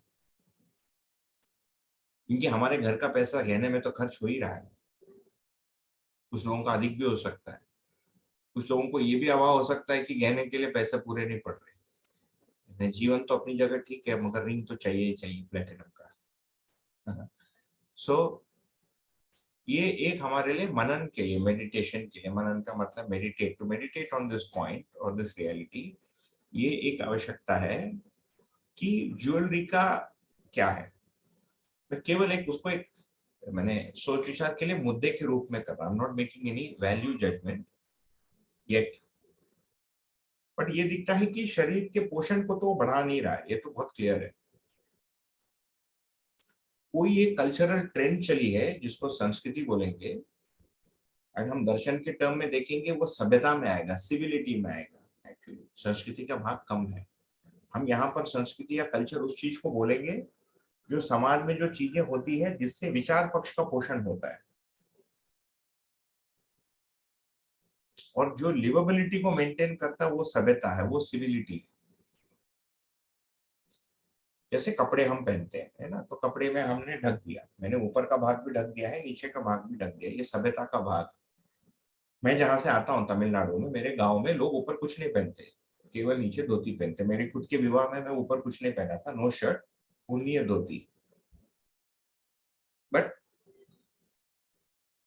यदि नॉर्थ में कोई विवाह कर रहा है, पहले भी नॉर्थ में भी वैसे ही था, फिर धीरे धीरे वो सब आ गया है ना, क्या बोलते हैं, शेरवानी, बागवानी सारा आ गया है, तो वो सामान का एक वो हो गया। सो one part of jewelry and clothing is to fit into the current societal norms so that you don't stand out unnecessarily. दूसरा है कि मेरी ही पहचान उससे बनी हुई है, ये एक अलग चीज। फिर तीसरा, मेरा अपना तृप्ति भी उससे बना हुआ है, मेरा जो सफलता है। तो मेरी पहचान जो है शरीर के साथ, तथा शरीर को सजाने से जो मुझे अपना ही चेहरा देख के अच्छा लगता है कि मेरे कान से कुछ लटक रहा है, but if you see it's a very civility वाला फिनोमिनन। लड़कियों को आदत है बचपन से, यदि मेरे कान में कोई अभी बाली डाल दे, I feel very odd, right, because बचपन से I have been brought up like a male, I am assuming I am male and I am a male, और मेरे कान से यदि मैं ऐसा लटका दूं, मुझे भी हंसी आएगी, मेरी पत्नी को भी हंसी आएगी, और सभी लोग हंसेंगे। It doesn't fit. So if you see, it's it's nothing to do with the body. ये आइडेंटिटी, मेल फीमेल आइडेंटिटी, तो स्पेसिफिकली फीमेल्स में अधिक गहनों का, मेल्स आल्सो वेयर ज्वेलरी, है ना, सभ्यता से है। तो एक सोशल जो एटमॉस्फेयर आ जाता है उसमें फिट इन करने के लिए, तथा धीरे धीरे हमारे मानसिकता में आ जाता है। जैसे मेरी बेटी 6.5 वर्ष की है, तो बचपन से ये लोग उसको मंदिर लेते गए। मंदिर जाना तो मतलब सच धज के जाना है। तो मैंने उसको पिछले बार पूछा कि तुम मंदिर भगवान को देखने जाती हो कि सजने के लिए जाती हो? तो बोले ये सब क्वेश्चन मेरे से मत पूछो, बोल के भाग गई, क्योंकि उसको पता है उसको उत्तर उत्तर क्या है। And she knows where that's going, right. उसको सजना है। मेरी बेटी 6.5 वर्ष की है, she likes to dress up, कान में कुछ पहनेगी, बिंदी कुछ डालेगी, इधर कुछ क्लिप डालेगी, उधर कुछ क्लिप डालेगी। तो मैं उसको बोलने लग गया, भैया बाल छोटा करो। तो मैं उसको बोलने लगा, देखो यदि तुम्हारे बाल छोटे होंगे तो तुमको टाइम बचेगा, because you don't have to shampoo it, dry it, put clip on it, you will get more time to play. वो मान गई। उसकी मान भी थोड़ा मान गई, बट हमारे घर में दादी दादा सब पीछे पड़ गए कि लड़की है तो उसको बाल लंबा होना चाहिए। तो ये सोचना पड़ेगा कि गहने का उपयोगिता क्या है। उसकी उपयोगिता यहाँ तक है कि we fit into our surroundings, वहां तक ठीक है। You can fit in even with a single pair of rings. हाँ, कभी कभी हम ही को बोर होता है। बोर कौन हो रहा है? हम बोर हो रहे का मतलब कौन? मन को बोरियत हो जाती है। द मन, नॉट द माइंड। माइंड चित्त है, मन। इंग्लिश बड़ा गरीब भाषा है ना, शब्द ही नहीं है उसके पास जीवन क्रिया के लिए। मन बोर हो जाता है और चित्त का एसोसिएशन है उस आइडेंटिटी के साथ, तो फिर उसको वो रिपीट, एक साइकिल में रिपीट करता है। So then I need a new sari, गहने। For some people, jewelry is also seen as a way of storing wealth, especially in India. तो ट्रेडिशनली भी महिलाएं बहुत सारी ज्वेलरी रखती थी कि भाई घर में सब खत्म हो गया तो इसको बेच के हम पैसा कमा सकते हैं। बट वो जो बनाता है और जिसको आप बेचते हैं, फाइनली वो दोनों 8-8% ले लेते हैं। ये बोलेगा उसमें खराबी है, देते समय प्योर बोल के देता है, लेते समय इसमें है ना डस्ट चल गया बोल के 3% कम हो जाता है, और बाइंग सेलिंग रेट अलग होता है। तो फाइनली गोल्डस्मिथ के पास पैसा जाता है। व्हेन पी चिदम्बरम जो फाइनेंस मिनिस्टर थे भारत का, और बीच में कुछ मैंने जो रिजर्व है, फॉरेन एक्सचेंज फॉरेक्स रिजर्व बोलते हैं, वो थोड़ा सा प्रॉब्लम में आ गया था। He had made a public appeal to the women of India कि 1-2 साल गहने कम खरीदो, because India is the world's largest importer of gold। ठीक है ना। फिर इसमें भी गोल्ड का यदि गहने लेंगे, then you have to see gold की उपयोगिता क्या है। Very less. आज के दिन इलेक्ट्रॉनिक्स में कहीं कहीं लगता है। You can make wires out of gold, उसका मैंने क्वांटिटी ही इतना कम है। सिल्वर की उपयोगिता क्या है? सिल्वर की वेसल्स करते थे, बनाते थे ना। मेरे गांव में घर में वन मेजर ऑफ बीइंग है ना रिच वाज कि भाई आपके पास silver spoon, born with a silver spoon, तो वाकई ही मुहावरा ही। फिर कोई ब्रास का ज्वेलरी पहन रहा है तो उसका वैल्यू क्या है? कॉपर का ज्वेलरी पहन रहा है, उसका वैल्यू क्या है? जो ज्वेलरी पहना ही नहीं है, मेरे पास कोई ज्वेलरी नहीं है, तो मेरे शरीर में क्या प्रभाव? ये सब हमारे लिए सोचने का मुद्दा है। जी, somebody raised a hand. Yes भैया। भैया ऐसा नहीं दिखता कि मेल्स, मतलब मेल्स यानी मार्केट तो मेल जेंडर ही चला रहे हैं, है ना। तो मार्केट वो चला रहे हैं, बेच विमेन को रहे हैं, घर में गाली भी विमेन ही खाती हैं कि सारा टाइम ज्वेलरी सोचती रहती हो। ये एक मुद्दा अजीब नहीं लगता? बिल्कुल। एंड उसका answer is in our previous slide, है ना। जो थर्ड वाला था, economic life. If you see traditionally यदि देखिए तो हिस्टोरिकली भी, बिकॉज मैंने वेल्थ या घर के लिए कमाना was an outside thing, right. आपको जंगल में जाके कुछ लाना, ये लाना है, वो लाना है, तो शरीर की वजह से भी और शरीर के स्ट्रेंथ के कारण जीवन का जो सेल्फ कॉन्फिडेंस है, पहले जब जीवन अपने आप को शरीर मानता है, उसका सोर्स ऑफ कॉन्फिडेंस भी शरीर ही है। अभी भी जो जिम जाता है वो आदमी को एक रिलेटिव कॉन्फिडेंस रहता है कि मैं किसी से भी निपट लूंगा, है ना। आजकल बौद्धिकता का जमाना बढ़ गया है, so there is less appreciation for people who go for body building. But एक समय में the warrior was the one who was looked up to, right. So traditionally भी आदमी ही बाहर जाता था, plus because child birth biologically women को ही होता है, एंड टिपिकली 2, 4, 5, 6 बच्चे होना असाधारण नहीं था until about 30-40 years ago Indian society में, and maybe in Europe till about 100 years ago. So women were locked in, no बच्चा है, you have to take care of it, right?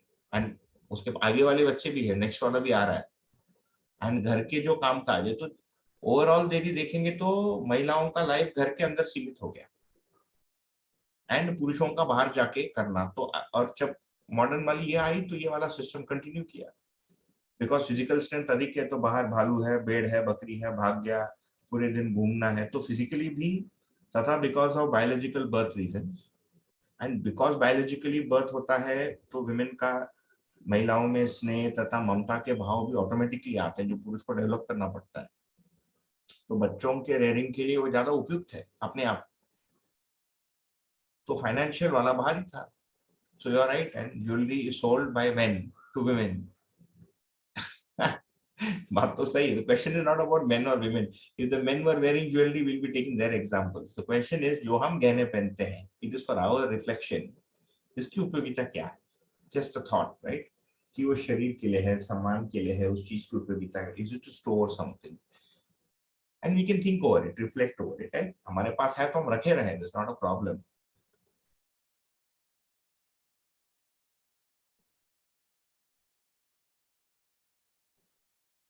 जैसे डायमंड से, ब्लड डायमंड ही बोलते हैं ना उसको, खून से निकलता है। ब्लड डायमंड एक मूवी देखी थी मैंने कई वर्ष पहले, based on true facts. So then do we need to go down to get diamond? क्या इतने लोगों को, इतने बच्चों को क्या मरने की आवश्यकता है डायमंड लाने के लिए? So today they are called something ethical diamonds और something, right? The biggest mining company in the world is a company called De Beers from South Africa. The mines are notorious. यदि हम देखेंगे गहने, चमकने वाली चीज के प्रति आकर्षण, so in that ways humans are very close to animal, जिसको जीव चेतना कह रहे हैं, क्योंकि जीवन शरीर जीवों में चलाकर ही मानव में आया है ना। So a lot of human tendencies, if you see, and Darshan is not saying this, I'm just saying, sharing it from my own observation. बहुत सारी चीजें जीवों से आई, जैसे कोर्टशिप जो होता है मेल और फीमेल का अभी भी है ना। तो आप वो नेशनल ज्योग्राफी का कोई भी उसमें देखिए, there are lot of birds, तो वो फीमेल को कोर्ट करने के लिए उसके पीछे पूरे पंख होते हैं। पीकॉक में तो होता ही, interestingly the in the peacock, it is a male that is the one जो सजा हुआ है पूरा, है ना, to attract the female.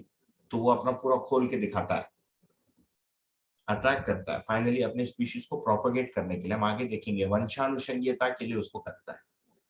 Humans do the same thing, हम बाल बनाते हैं, पुरुष भी बाल बनाता है, जेल भी लगा देगा, महिला भी बाल बनाती है पीकॉक या पीहेन जैसे,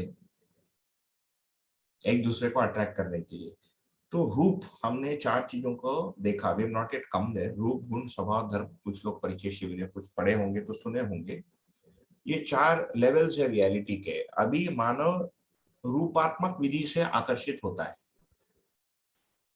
और चॉइस ऑफ मैरिज इज रूपात्मक, चॉइस ऑफ हाउस इज रूपात्मक, चॉइस ऑफ ज्वेलरी इज रूपात्मक, चमकने वाला jewellery. Why didn't people think of jewellery that doesn't shine? ये पत्थर को काहे को नहीं पहने? बहुत ही केवलमैन पत्थर पहना। तो आप इमेजिन कीजिए, वो पत्थर एक दिन जा रहा था, उसने डायमंड देखी, उसको कैसा लगा होगा, उसमें पूरा लाइट चमक रहा है, इसमें कुछ चमकता ही नहीं है। So he is very attracted towards it. So diamonds are sought after because they shine, and today I don't think anybody even cares whether they shine or not. It's become psychological, right? Because एक American diamond होता है, I don't know, my mother used to say this is an American diamond. Apparently it's an artificially made diamond, natural diamond नहीं होता वो।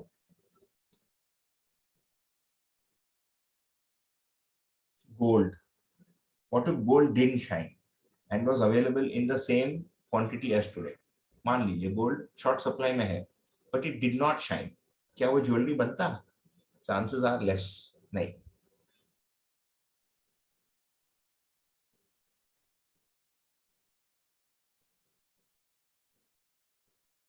In fact the easiest jewellery to use would have been iron, लोहा।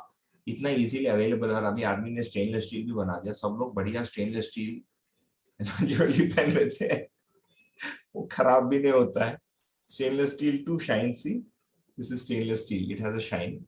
थोड़ा blood है आपके camera में भी, but it shines and much cheaper to produce. doesn't go bad.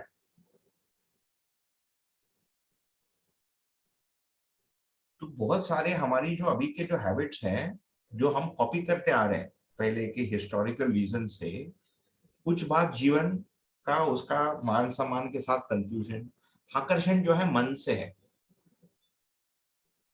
एक चिड़िया होती है ना, विच इज चिड़िया, वो कुछ भी चमकीला चीज देख के तो उठा के ले जाती है।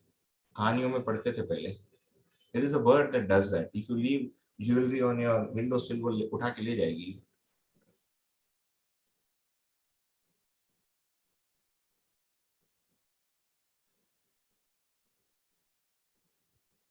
तो बहुत सारी चीजों का तो हमको जीवों में जो चीज दिखता है, मतलब जीवों में, जिन जीवों में जीवन होता है, वो रूपात्मक आकर्षक चीजों से आकर्षित होना तथा रूप से अपने आइडेंटिटी या ऑपोजिट जेंडर को अट्रैक्ट करने के लिए, तो ये सोचना पड़ेगा कि मैं जो अभी सचता हूं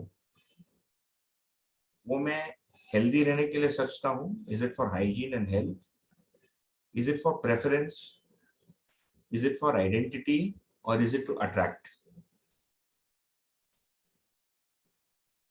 फिर एक मॉरल क्वेश्चन आ जाता है उसमें कि ये जो अट्रैक्शन है ये विवाह तक बना के रखें कि विवाह के बाद भी बना के रखें, बिकॉज विवाह के बाद भी if I am making my self attractive, I am inviting trouble for my self and for other people, right. ये भी एक सोचने का मुद्दा है।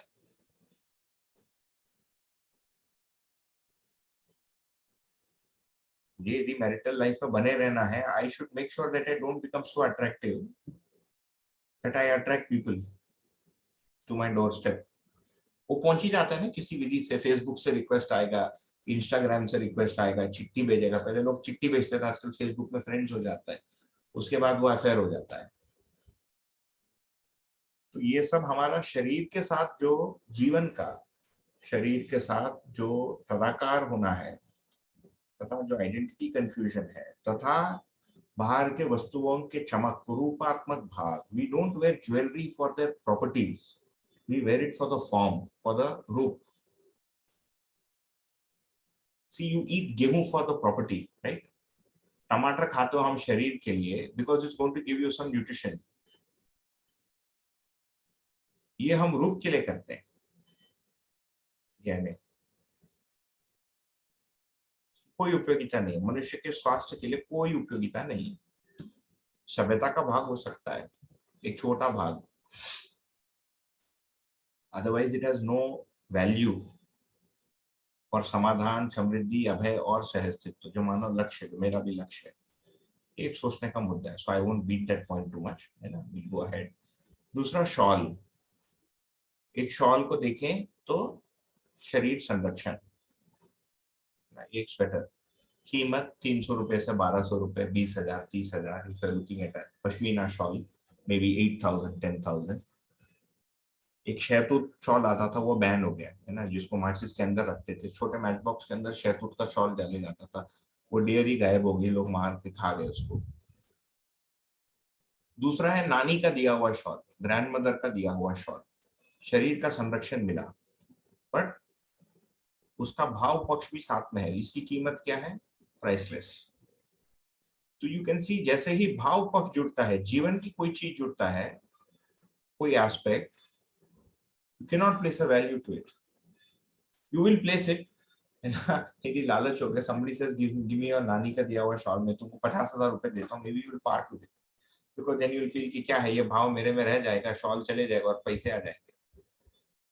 बट उसकी जो उपभोग मूल्य है वो वैसे ही रहती है, वो स्थिर रहती है, that doesn't change. You can see that price जो है ये ह्यूमन बीइंग से सुपर इम्पोज्ड एक चीज। किसी बड़े एक्ट्रेस का यूज किया गया शॉल, उपयोगिता मूल्य सेम, शरीर संरक्षण, will give you warmth, that too only in winters, not in summer. कीमत मुंह बोली,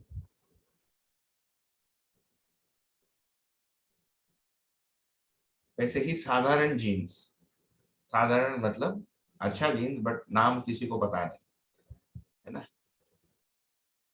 शरीर संरक्षण, कीमत 300 से 700।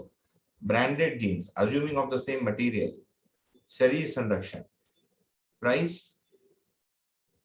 अधिक, दुगुना, तिगुना। क्यों? क्योंकि जीवन की कोई आवश्यकता उसके साथ जुड़ गई। सो यू सी, जीवन की जब कोई फैक्टर वस्तु के साथ सुपर इम्पोज हो जाती है, तब उसका कीमत tends to go away from its intrinsic value. This is value, this is price.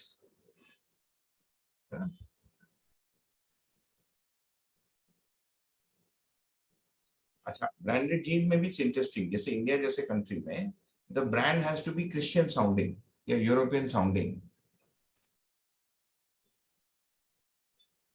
Maheshwar Nath jeans नहीं बिकेगा है ना, जिम जीन्स बिकेगा। ऐसे एक टी शर्ट को खरीद के दिया मेरे पिताजी को, एलन सॉली, बनाते एक Indian company called Arvind mills, brand का नाम है एलन सॉली। ये पहचान से जुड़ा है, क्योंकि अंग्रेज इधर आए, सबके सर पे अंग्रेजी का टोपी पहनाकर चले गए। एलन एक नाम है, सॉली शायद कोई नाम भी नहीं होगा। सली एक होता है ब्रिटिश सरनेम, SULLY, सॉली पता नहीं क्या है।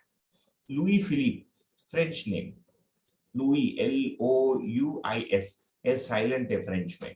फिलिप, इधर किसी का नाम नहीं होता लुई, है भी तो लुइस बोलेंगे। लुई फिलिप ब्रांड का नाम, उसके साथ मेरी भी पहचान और लोगों की भी पहचान तथा मेरी प्रेफरेंस भी। हाँ, it's a different issue, fit and all that, right? I'm saying that the fit and the material is the same, but उसकी जो वैल्यू है उसके मान्यता के आधार पर है ना। Why can't a jeans be called Ravindra Gupta?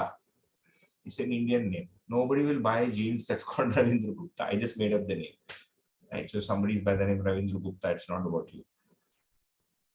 But it has to be Louis Philippe. तो आपकी जो मान्यता है नाम को लेकर, वो काम करता होगा। That's the thing that we want to bring out. उपभोग मूल्य तथा कीमत में मान्यता या लाभ की दृष्टि, जो डिमांड सप्लाई का जो प्रॉब्लम है, that actually drives up the price. And जो हमारा पैसे के प्रति बहुत सारा जो मानना है, जो हमारा आर्थिक जीवन है, थर्ड वाला box that I showed you, in the lives that we lead. पहले जो हमने 4 बॉक्सेस किया था, that is our dimension of living, spiritual, intellectual, behavioural and material. ये चारों के साथ जब हम जीने जाते हैं, ये चारों मेरे अंदर है, then I am living in the family, I am living some economic life and I am interacting with society. तो मेरे अंदर की ये जो 4 है, दे outwardly flow in these 4 or the other 3. ये एक वर्टिकल है, एक horizontal, like you can think of it as an X and Y axis.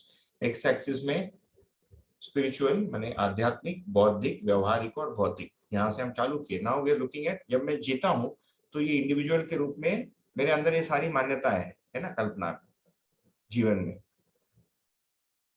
Then family के साथ भी, आर्थिक जीवन भी, इन समाज के साथ भी मेरी इंटरेक्शन, तो मेरे समझ, उसके एसोसिएटेड जो समझ है वही मेरे को बाहर दिखेगा। ये है चीज।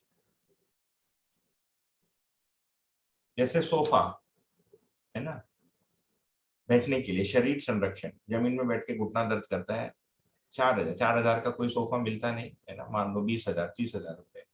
लेदर का sofa, it doesn't increase the comfort value, in fact उसमें पसीना निकलता है, you will start sweating, but उसका प्राइस। फिर क्रोकोडाइल लेदर का सोफा, बेचारा क्रोकोडाइल कहीं घूम रहा था, उसको पकड़ के काट के उसका खाल उखाड़ लेता आदमी। पहचान के चक्कर में मनुष्य ने जीवों का खाल ही उखाड़ लिया ना। स्नेक लेदर, फर, बहुत गंभीर बात है भैया जी। मेरा उधर ध्यान जाता है, शूज भी होते हैं ना, तो जब मैं अध्ययन से नहीं जुड़ी थी, उससे पहले जब मैं बच्ची थी, तब भी मेरा ध्यान जाता था कि एक मानव शरीर से बना सकता है जानवर की, कितना ठीक है, कितना न्याय प्रिय है।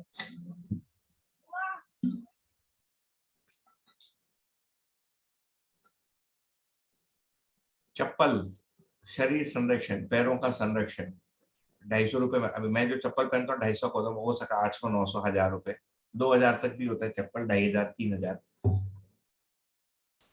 किसी स्टार का चप्पल, मैंने अमिताभ बच्चन की चप्पल खरीद ली है ना, इसकी क्या उपयोगिता है किसी काम का नहीं है, क्योंकि मेरा पैर कैसे है उसका पैर कैसे है फिट ही नहीं होता है। कीमत में देने को तैयार हूं। शराब, अल्कोहल शरीर के लिए पोषण कितना है? Now this is a debatable thing है ना, because of peg a day is suppose to help. ये कंट्री टू कंट्री वेरी करेगा। जहाँ ठंड अधिक होती है तो कुछ गर्म, शरीर को गर्मी बना के रखने के लिए तथा डाइजेशन को बढ़ाने के लिए ब्रांडी या इन प्रकार की चीजों को पिया जाता है। बाकी फिर एक ब्रेन के साथ एक केमिकल बैलेंस, एक आदत बन जाता है, वो एक अलग चीज। तो हम ये देख सकते हैं कि जैसे हवा और पानी इसीलिए अमूल्य है। सो प्राकृतिक जो चीजें हैं, कुल मिलाकर हमारा जो कंक्लूजन है, इन्फरेंस है, क्या है? जो नेचुरल रिसोर्सेज है ये एक्चुअली निःशुल्क है, फ्री। हवा और पानी फ्री। पानी को किसी ने बॉटल में डाल दी, वो बॉटल में डालने की जो एफर्ट है, फिर आप एरोप्लेन में जा रहे हैं, वो एरोप्लेन में जाके 30,000 स्क्वायर फीट में मुझे पहुंचाया, तब उसका 50 रुपए हुआ। Till it's in the river, it is free. When I bring it to you, it becomes 2 rupees, because मेरा श्रम लगा। तो जो बिल्कुल ही प्राकृतिक चीजें हैं ये निःशुल्क है, there is no value for it. जो चीजें नेचर में है, दे हैव नो माने there is no price for it. निःशुल्क का मतलब दे फ्री। इसीलिए जीवन विद्या शिविर is also free and it's a very interesting माने तात्विक जो कंसेप्ट है,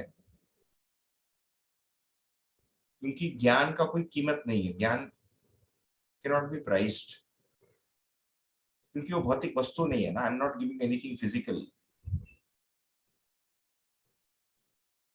व्यवहार का कोई कीमत नहीं। I am nice to you ना, कान से 500 रुपए निकालो, वो भाव है। तो जीवन से संबंधित जो चीजें हैं ये कीमत नहीं होता है, इनका कोई मूल्य हो सकता है, can have some value but no price. Secondly, जो भी भौतिक वस्तुएं हैं वो शाश्वत हैं, उनका जो मूल्य है वो बदलता नहीं, डजंट चेंज, है ना। परंतु जो पैसा है ये मानवकृत है, ये बदलता है। एंड आवर इमेजिनेशन, हमारी जो मानसिकता है, ये पैसे में गिरफ्त है। तो इसका ये मतलब नहीं कि हम पैसा कम कर दें, but as we start studying nature, our sales से चीजों की उपयोगिता, वैल्यू, हमारा पैसे के प्रति जो एक एंटेंगलमेंट है वो छूटेगा। जो हम बंध गए ना, उसमें फंस गए, वो छूटेगा।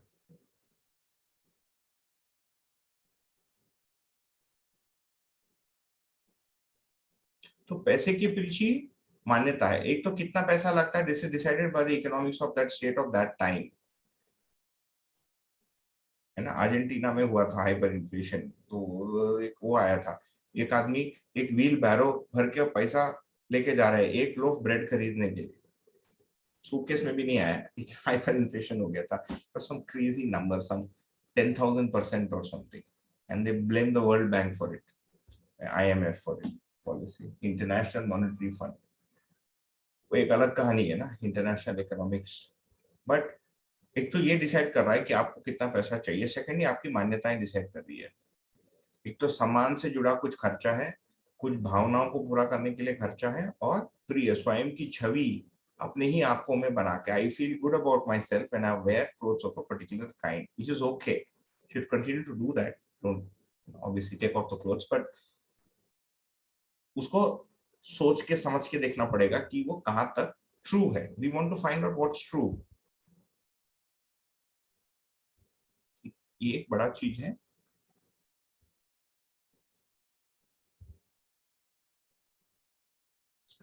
तो हम पैसे एंड घर के खर्चे के लिए जो पैसे है उसको और समझना आगे कभी आएगा। आई कांट रिमेम्बर, मैंने कुछ एक बनाया था, maybe it's in some other note, मैं आगे देख लेता हूँ। बट कुल मिलाकर हमने इतनी चीजों को देखे कि प्रकृति में मानव के बने रहने के लिए जो चीजें हैं वो निःशुल्क है।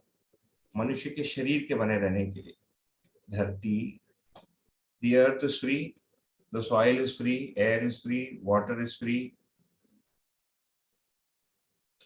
तो शरीर को स्वस्थ बना के रखने के लिए कुछ तो एफर्ट करना पड़ेगा, because everything in nature has to put in some effort to maintain its state. सोने को भी सोने के रूप में बने रहने के लिए उसके अंदर एक चुंबकीय बल है ना, a magnetic force that is keeping the atoms and molecules together, so there is effort, shram। for plants to grow it needs shram, वो श्रम करता है। उसमें सुख दुख नहीं है, पेन नहीं है, बट देयर इज एफर्ट। श्रम का मतलब एफर्ट। वैसे ही चींटी भी हो हाथी भी हो, दोनों को श्रम करना ही पड़ता है, इसीलिए मानव को भी श्रम करना ही पड़ता है। सो टू इमेजिन कि मैं बिना श्रम किए जीऊंगा, ये भ्रमात्मक कल्पना है। थोड़े फेजेस में हो सकता है कि हम श्रम ना करें, बट फाइनली श्रम तो कुछ ना कुछ करना ही पड़ेगा। हाँ, हमारे श्रम के लिए पैसा मिलता है कि नहीं, it's a different story. That's the problem of societal economics. कितना पैसा मिलता है, फिर उसको बना के रखने को उसके नियम अलग है। Then you have to deal with it using its laws. एक तो ये वाली भैया चीज। कुछ बोलूं? हाँ जी बिल्कुल, कुछ क्यों, आप ज्यादा बोलिए। नहीं, ये जो आप बात जो कह रहे हैं, ये एक सर्टन एज के बाद ही समझ में आती है। जो छोटे बच्चे हैं, जो बाहर देखते हैं कि बाहर में इतना ग्लैमरस वर्ल्ड है, कोई ऐसा पॉश गाड़ी लेके घूमता है, या अपने बचपन में भी कुछ सपने रहते हैं जो बाद में पता चलता है 25-30 की उम्र के बाद ये सब यूजलेस सपने थे। लेकिन जब तक वो सपने रहते हैं, तब तक तो आदमी कैरिड अवे होता है वही सपनों से कि भाई सामने वाला ये जीन्स पहनता है तो मैं भी पहनूं, बचपन से ही। और ये जो समझ है ये एक सर्टेन एज के बाद ही आती है। तो 25 के बाद या 30 के बाद ही ये सब समझ आएगी। तब तक तो बच्चा ना समझ ही रहेगा। तो उसको कैसे समझ, जैसे आपने अपनी छोटी बेटी का भी एग्जांपल दिया कि वो सज धज के जाती है मंदिर में। अभी उसको सज धजने में इतना इंटरेस्ट है मालूम नहीं, but she may be getting herself compared with her friends। और तो ये बचपन में रहेगा ही, ऐसा लगता है। ये समझ आने में भी एक थोड़ी एज लगेगी, जाएगी, एक उम्र लगेगी।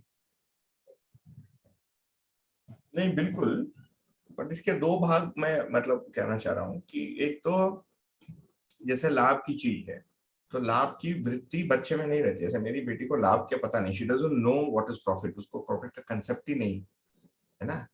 तो मेरे से वो नोट मांगती है, she will take it on the basis of the colour. वो she wants to keep some money, because वो देखती है कि मैं भी कुछ रखता हूँ, मेरे पिताजी भी रखते हैं, माँ भी रखते हैं, तो वो भी अपने वॉलेट में कुछ रखना चाहती है। तो she take the pink note, वो 2000 का नोट है, मैं तो ये पिंक नोट मत छोड़, बाकी नोट ले लो, छोटे वाला ले लो, पीला वाला ले लो, है ना, take the yellow one, 50 rupees ले लो, 20 रुपए का नोट ले लो, हरा वाला ले लो। परंतु लाभ की दृष्टि यदि देखेंगे तो 16 साल की आयु से शुरू हो जाता है। 10वीं पहुंचते पहुंचते आज के दिन, आज के परिप्रेक्ष्य में 11th-12th आते आते जो करियर का प्रेशर है वो क्या है, वो लाभ का ही प्रेशर है। It is a pressure to succeed and it is a pressure to survive. Even if the parents tell him चल जाएगा, जो पूरा सिस्टम बना हुआ है उससे उसका ऐसा लगता है कि यदि मैं पास नहीं होगा तो मर जाऊंगा, खाने को नहीं मिलेगा, वहां पहुंच जाता है उसकी मान्यता।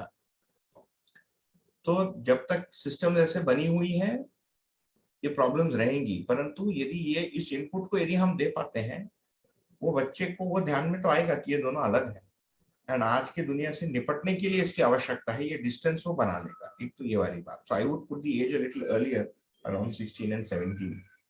लाभ वाले बात, ये जो मूल्य एंड कीमत वाले बात, इसके पूर्व में हम चीजों की उपयोगिता को सिखा सकते हैं। देखिए, ये तो हम सेकंड स्टैंडर्ड फर्स्ट स्टैंडर्ड से सिखा सकते हैं उपयोगिता मूल्य। Very simple. एक बच्चा पानी पीता है, उससे तुम्हारे शरीर में क्या हुआ, पेशाब निकला, तो बीच में क्या हुआ, you can do this live, है ना। एंड ये 10वीं कक्षा तक और बढ़ते जाएगा। पेड़ का उपयोगिता क्या है, हवा को, कोई भी स्कूल में हवा को उपयोगिता कोई बताता ही नहीं अभी। हवा कैसे बेचो वहां पहुंच जाता है वो बड़ा होके, सीधा इधर आता है। So the moment you graduate your life is shifted here, ये धुल गया पूरा, ये है ही नहीं। So you can instil this up to the age of 15-16। इन दोनों में जो भेद है 16 के आसपास, and then by the age of 20 ये पूरा स्पेक्ट्रम उसको बहुत क्लियर हो, एंड देन जो उस समय के नियम है उसके अनुसार इसको कमाए, बट कम से कम उसके अंदर की क्लैरिटी होगी। तो ये वाली बात। दूसरा जो सजने वाला जो एग्जाम्पल है, वो तो देखिए वातावरण का प्रभाव। वो वातावरण, she does not know the concept of dressing up. ये तो लोगों ने डाला, मेरे घर वालों ने डाला मेरी बेटी में, मेरे माँ ने, everybody else, and I let it happen, क्योंकि उसका कोई इशारा नहीं है, क्या करे। But I keep talking to her, है ना। अभी वो 6.5 वर्ष की है, 21 साल की आयु तक तो उसका मेरा मैंने मैं बोलते रहूंगा, वो सुनेगी नहीं, एक अलग चीज है। I give her, keep giving her small doses once in a while, है ना, small quanta.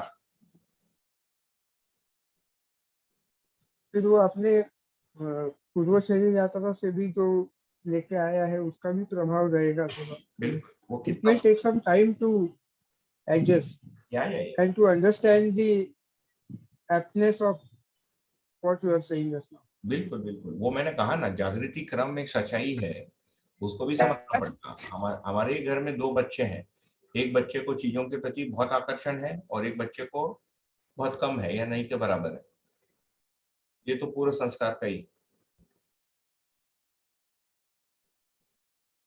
बट मैं ये कह रहा हूँ कि ये जो सजने वाला है, this is purely coming from society. हमने उसको सिखाया अलग अलग। क्या माओं को अच्छा लगता है बेटियों को बेटों को सजा सजा के देखना, उसको आदत पड़ जाता है थोड़ी देर में। The mothers like to see their daughters dressed up like that,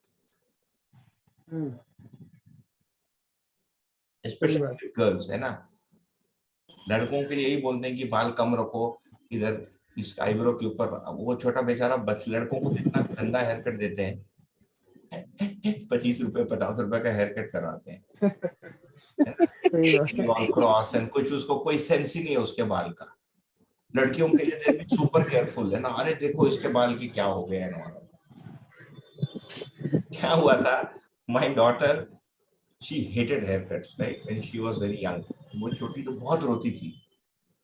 so I said कि भाई let's get rid of this haircut, हम एक काम करते हैं, बाल को पूरा उड़ा ही दो। तो एक बार रोएगी, 15-20 मिनट रोएगी, उसके साथ 2 साल के लिए शांति। तो हमने टकला करना शुरू कर दिया। तो उसके जो बचपन के जो फोटोज हैं, most of it she is bald और with hair growing in random direction. फिर एज 3 आने के बाद या 2.5 आते आते जैसे प्ले स्कूल जाना है, अभी बॉय गर्ल सब अलग अलग दिखते हैं, तो ये आपको करना ही पड़ेगा, यू कांट, नहीं तो उस बच्चे पर है ना अननेसेसरी वो आएगा एफर्ट, प्रभाव या comments. So once it was COVID time and we had to give her a haircut. So I offered कि मैं ट्राई करता हूँ। I bought this new hair trimmer to cut my own hair during COVID time, because आप barber shop जा नहीं सकते। तो अब क्या है, मेरा बाल तो मैंने काट लिया, अभी भी मैंने अपना ही बाल काटा है यूजिंग हेयर ट्रिमर। उसका बाल जो है बहुत सॉफ्ट होता है बच्चे का ना, so I put it on her head and वो पकड़ नहीं रहा था। तो उसका जो मैक्स सेटिंग है मैंने उसमें क्या ये सोच के की, और वो क्या कि यहाँ से गुच्छा बाल निकल गया उसका और वो ट्रिमर में फंस गया। So then I came out of the bathroom and मैंने घर वालों को बोला कि भाई ये तो नहीं हो रहा मेरे से। उसको देख के सब टूट पड़े मेरे ऊपर कि तुमने क्या कर दिया उसके बाल को। अभी मैं तो कुछ नहीं, यार उड़ गया है, अब बाकी सबको उतना ही उड़ा दो, है ना, कैंची से। यूनिफॉर्म तो करना पड़ेगा ना उसको। तो there were no takers for it. Finally we had to risk it. उसको बाहर बिठा के किसी बार्बर को बुलाया, मेल बार्बर है ना, जो लड़कों का काटता है, वो अपने हिसाब से टेढ़ा मेढ़ा कुछ काट के गया। अभी घर में वही नेगोशिएशन, मतलब बातचीत चल रहा है कि बाल कितना लंबा करना है। तो ये सब तो समाज का ही है, एंड माँ बाप ही देते हैं, आसपास के लोग देते हैं, इंट्रिंसिकली कुछ नहीं है। और एक बच्चों में प्रॉब्लम होता है कि अगर मैं ऐसा नहीं रहूं तो मेरा कोई दोस्त नहीं बनेगा। हाँ, एक पीयर प्रेशर रहता है। बिल्कुल बिल्कुल, इसीलिए थोड़ा मोड़ा तो करना पड़ेगा। हम लड़की को लड़के का हेयर कट करके स्कूल भेजेंगे तो बच्चे मजाक उड़ाएंगे, छोटी रहती है या छोटा रहता है। बट देन आपको एज अ पेरेंट आपको लाइन ड्रॉ करना पड़ेगा कि this is a line will not cross, it's okay. आपको उसको फिर वो कॉन्फिडेंस देना पड़ेगा कि भाई हम यहाँ तक जाएंगे and we will not walk the rest of the way. ये छोटी उम्र में हो गया। कभी बच्चा कॉलेज में जाता है तो वो क्या जीन्स पहनता है, ब्रांडेड जीन्स नहीं पहनता है, तो ऐसा तो कहता निकल है। गया तो हाथ ये से। हाँ, ये सारी पीयर मान्यताएं प्रेशर जो फिर डाली है, हाँ बिल्कुल। ये ये बाद में और ऑफिस में जाने के बाद you don't drink, you don't smoke, तो he will be left alone. उसको कोई नहीं मिलेगा, दोस्त नहीं मिलेगा। Social thing. अब मेरे ही घर में कोई some of my relatives come बाहर से, so I'm not able to spend time with them because spending time with them means you go out with them. Going out का मतलब है उसके साथ जाके बियर पीना है। श्री राम भैया, मैंने है ना मेरे बेटे को लैंडमार्क फोरम करवाया। वो 12th स्टैंडर्ड खत्म हुआ, कॉलेज में गया। हाँ, तो फर्स्ट ईयर में था तो लैंडमार्क फोरम करवाया। मुझे मालूम नहीं था कि लैंडमार्क फोरम में क्या होता है, लेकिन मेरे दोस्त उसमें स्पीकर है तो मुझे ऐसा फीलिंग था कि कुछ अच्छा होता है। हम्म, तो वहां पे ये सब जैसे जीवन विद्या के जैसा ही कुछ सिखाते हैं। तो वो कॉलेज में गया तो कॉलेज में जैसे दूसरे बच्चे के साथ वो वैसा हो जाना चाहिए था, लेकिन वहाँ लैंडमार्क फोरम में उसको जीवन विद्या के जैसा ही एकदम हायर टाइप का एजुकेशन मिल गया। तो उसकी सारी जो साइकोलॉजी बदल गई और वो दूसरे बच्चों के जैसा नहीं बना जो दूसरे कॉलेजियन है, और वो जैसे पहले हमारे घर में था वैसे के वैसा ही रहा। तो पॉसिबल है जो आप बताते हो ना, वो करना पॉसिबल है। हमें अच्छे जैसे जीवन विद्या में भेज देंगे तो भी बच्चे का साइकोलॉजी बदल सकते हैं। तो हम लोग को करना चाहिए। एक्चुअली हम लोग क्या है दूसरी डायरेक्शन में सोचते रहते हैं, ये नहीं होगा, पुरानी शरीर यात्रा का है। लेकिन जैसा हम फैमिली में चाहते वैसा मोड़ सकते हैं, वैसा मेरा मानना है। नहीं, बिल्कुल आंसर इज बोथ वेज, है ना, दोनों पक्ष सही है। यदि हम क्रम से नीचे से यदि प्रारंभ करेंगे तो एज 7 to 14, 7 के पहले बच्चा इंस्ट्रक्शन लेता नहीं है, वो अपने मन का करता है और कई बार उसको रोकना पड़ता है। एज 6 to 14 के बीच है प्लायबल एज, जो डिसिप्लिन या 13 तक है ना, या 12, आजकल प्यूबर्टी थोड़ा जल्दी हो जा रहा है। That's the time when children can be moulded, and that's where as a parent हमको जानकारी रहनी आवश्यक है कि भाई फाइनली द प्रॉब्लम अभी पेरेंटिंग में क्या है। You don't know who you are bringing up. वो जीवन है, शरीर है, आत्मा है, सोल है, एक चौथाई है, ये बॉडी है, कुछ ध्यान नहीं रहता है। मान्यताएं रहती है हमारी, ये हमारा ध्यान ही नहीं रहता। तो ये मोल्डिंग वाला एज है 6 से लेकर 12 तक, है ना। इसमें जो सेट हो गया वो आयु भर के लिए, उसका दिनचर्या, उसकी मान्यताएं। And this is also where you establish your preeminence की एक माता पिता, एक अभिभावक होने के नाते आई नो। एंड बच्चा actually looks up to the parents at that age. उसको लगता है मेरे पिताजी सबसे ताकतवर है। मेरी बेटी मेरे को बोलते, मेरे को इस हाथ में उठाओ, फिर मेरे को बोलते तुम्हारा मसल दिखाओ। अब बाकी बच्चों को दिखाते, देखो देखो मेरे पिताजी का हाथ कैसा है। तो उस सम्मान को बचा के रखना पड़ता है। And then you have to keep a channel of, है ना, communication open with the child in during this time and understand it and be with it. तो उसके इंटरनल ग्रोथ में हमको भागीदार होना पड़ता है। यूजुअली हम वहां तक पहुंचते नहीं, हमारा ध्यान नहीं रहता। Plus we don't know how to stop, how to say no, what to say no to, what. तो उसकी कुछ एक अलग चीज है, वो हम अलग से चर्चा करेंगे, और उसके लिए बहुत सारे लोगों ने अच्छी शोध की है। अब मेरी बेटी यहाँ पर एक वॉल्डॉर्फ, एक स्टाइनर हुए थे, रुडोल्फ स्टाइनर, ऐसे लोग बोलते हैं, जर्मनी वाज एन ऑस्ट्रियन, है ना, and lived about 110-120 years ago। अच्छा सोचा उन्होंने, थॉट वेरी वेल। मेरी एंथ्रोपोसॉफी बोल के कोई फिलोसफी वो किया उन्होंने, एंड काफी अच्छा सोचा है। एंड उनकी जो एजुकेशनल सिस्टम है, देयर कॉल्ड वॉल्डॉर्फ स्कूल्स, क्योंकि जो पहला स्कूल हुआ था स्टुटगार्ट एक जगह है जर्मनी में, वहां पर एक वॉल्डॉर्फ एस्टोरिया, एक जैसे टोबैको फैक्ट्री, एंड उसमें पहला स्कूल शुरू हुआ। So they're all called Waldorf schools now, oddly, इसलिए नाम टोबैको फैक्ट्री। वॉल्डॉर्फ सैलेड भी एक होता है which is famous, which all of us eat throughout the world। तो ये स्कूलिंग में मतलब they have a system and I found it quite appropriate, है ना। एज 7 to 14, then 14 to 19 के बीच में या 21 के बीच में उसकी मानसिकता कैसे बदलती है, 21 के बाद क्या बदलते हैं, and what is a child ready for and what is it not ready for। I think जो राजेंद्र जी कह रहे हैं, it's related to that, not to do with whether it can change or not, but what are the appropriate ages for what kind of input। जैसे इस प्रकार का जो conversation है, I cannot obviously have with my daughter or even with a 12-year-old child, उसको समझ ही नहीं आएगा, क्योंकि उसमें वो रीजनिंग की एबिलिटी अभी डेवलप ही नहीं हुई, ना उसकी आवश्यकता है। A 21-year-old, yes, will want to understand this।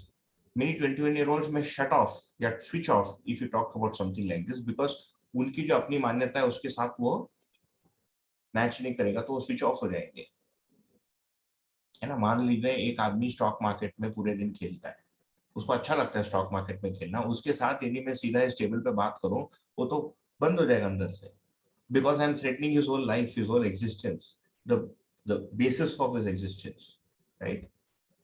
तो एज एन अडल्ट ये सारी चीजें आ जाएंगी। तो एज एज अप्रोप्रिएट हमको वो एक अलग चर्चा की विषय वस्तु है कि एज अप्रोप्रिएट इन वस्तुओं को हम कैसे दें। एक तो ये वाला मुद्दा है। दूसरा जो आपने कहा कि भाई 21 की एज में लैंडमार्क फोरम, मैं स्वयं गया नहीं हूँ, I know some people who attended it, उसमें अपने मान्यताओं को दिखा देता है।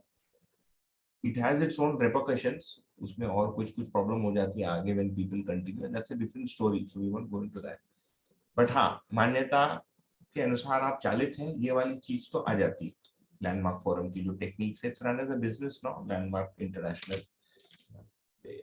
सो बट आपने ये जो पॉइंट है जो आपने कहा केतन भाई ने कि 21 is also an age where things can be communicated, which is why जो हम दूसरी जो इंग्लिश जो नोट्स देख रहे हैं ना, that's actually a book that is written for 18 to 21 year olds। वो पब्लिश होना था, बीच में कोविड आ गया एंड ऑलरेडी वो लागू हो चुका है भारत में सिलेबस के रूप में। I just thought it can be a second book as an optional book that people or children, students may want to buy। मेरे पास फुर्सत था पुणे में, कभी एक वर्ष कुछ काम नहीं था, I was here for some personal reason, so मैंने बैठकर वो बुक लिखी उस समय। So the idea is कि 18 to 21 के बीच में हम जो बुक पढ़ रहे हैं, that is actually for 18 to 21 year olds, which we were referring to the last topic। So definitely, so these things do matter। So we'll wrap up this विनिमय कोश वाला, we just have 3-4 lines here क्योंकि आज का time भी हो गया है ना। तो ऑब्वियसली हवा निशुल्क है एंड दीज थिंग्स जो है हम भी रियलाइज करें तो हमारी भी दृष्टि विशाल होगी। दे मे सीम वेरी ऑर्डिनरी थिंग्स, है ना। आम के पेड़ पे जो आम है वो निशुल्क है, प्रोवाइडेड वो जंगल में हो रहा है। लेट मी क्लैरिफाई, यदि मेरे गार्डन में है then you are under the social law, because वो जमीन मेरी है इसीलिए उसके ऊपर का आम का पेड़ मेरा है, so you have to ask me before plucking it. ये वाली एक चीज है। तो ये चीजों में हम अपने समझ के लिए देख सकते हैं कि विनिमय कोश में, है ना, मूल्य और पैसा में, और जो हमारा स्टार्टिंग वो था कि विनिमय का आधार क्या होगा, फिर what will be the means for trade दो लोगों के बीच में टू बिगिन विद, वो हम आगे दर्शन में देखेंगे। फिर वर्ल्ड इकोनॉमिक सिस्टम कैसे होगी वो एक अलग चर्चा है। इसके साथ हमने आज विनिमय कोश पर काफी विस्तार से और इधर उधर भी काफी सारे बातें की, बट ऑल रिलेटेड। तो कल हम मिलेंगे, वी विल कंटिन्यू विद तो 5वां डायमेंशन है। तो विनिमय कोश वॉस फॉर हर परिवार में समृद्धि और सोसाइटी के स्तर पर जब देखेंगे। 5वां है न्याय सुरक्षा। इसको हम देख के फिर प्रकृति में व्यवस्था पर चले जाएंगे, फॉर विच हम इंग्लिश नोट्स में पुनः चले जाएंगे, बिकॉज उसमें जो ट्रीटमेंट है थोड़ा अधिक रोबस्ट है। ठीक है जी, कल मिले। Will stop now. Okay, thank you भैया, thank you so much. Thank you. Thank you, thank you. Thank you. नमस्ते, थैंक यू। नमस्ते, थैंक यू। बाय।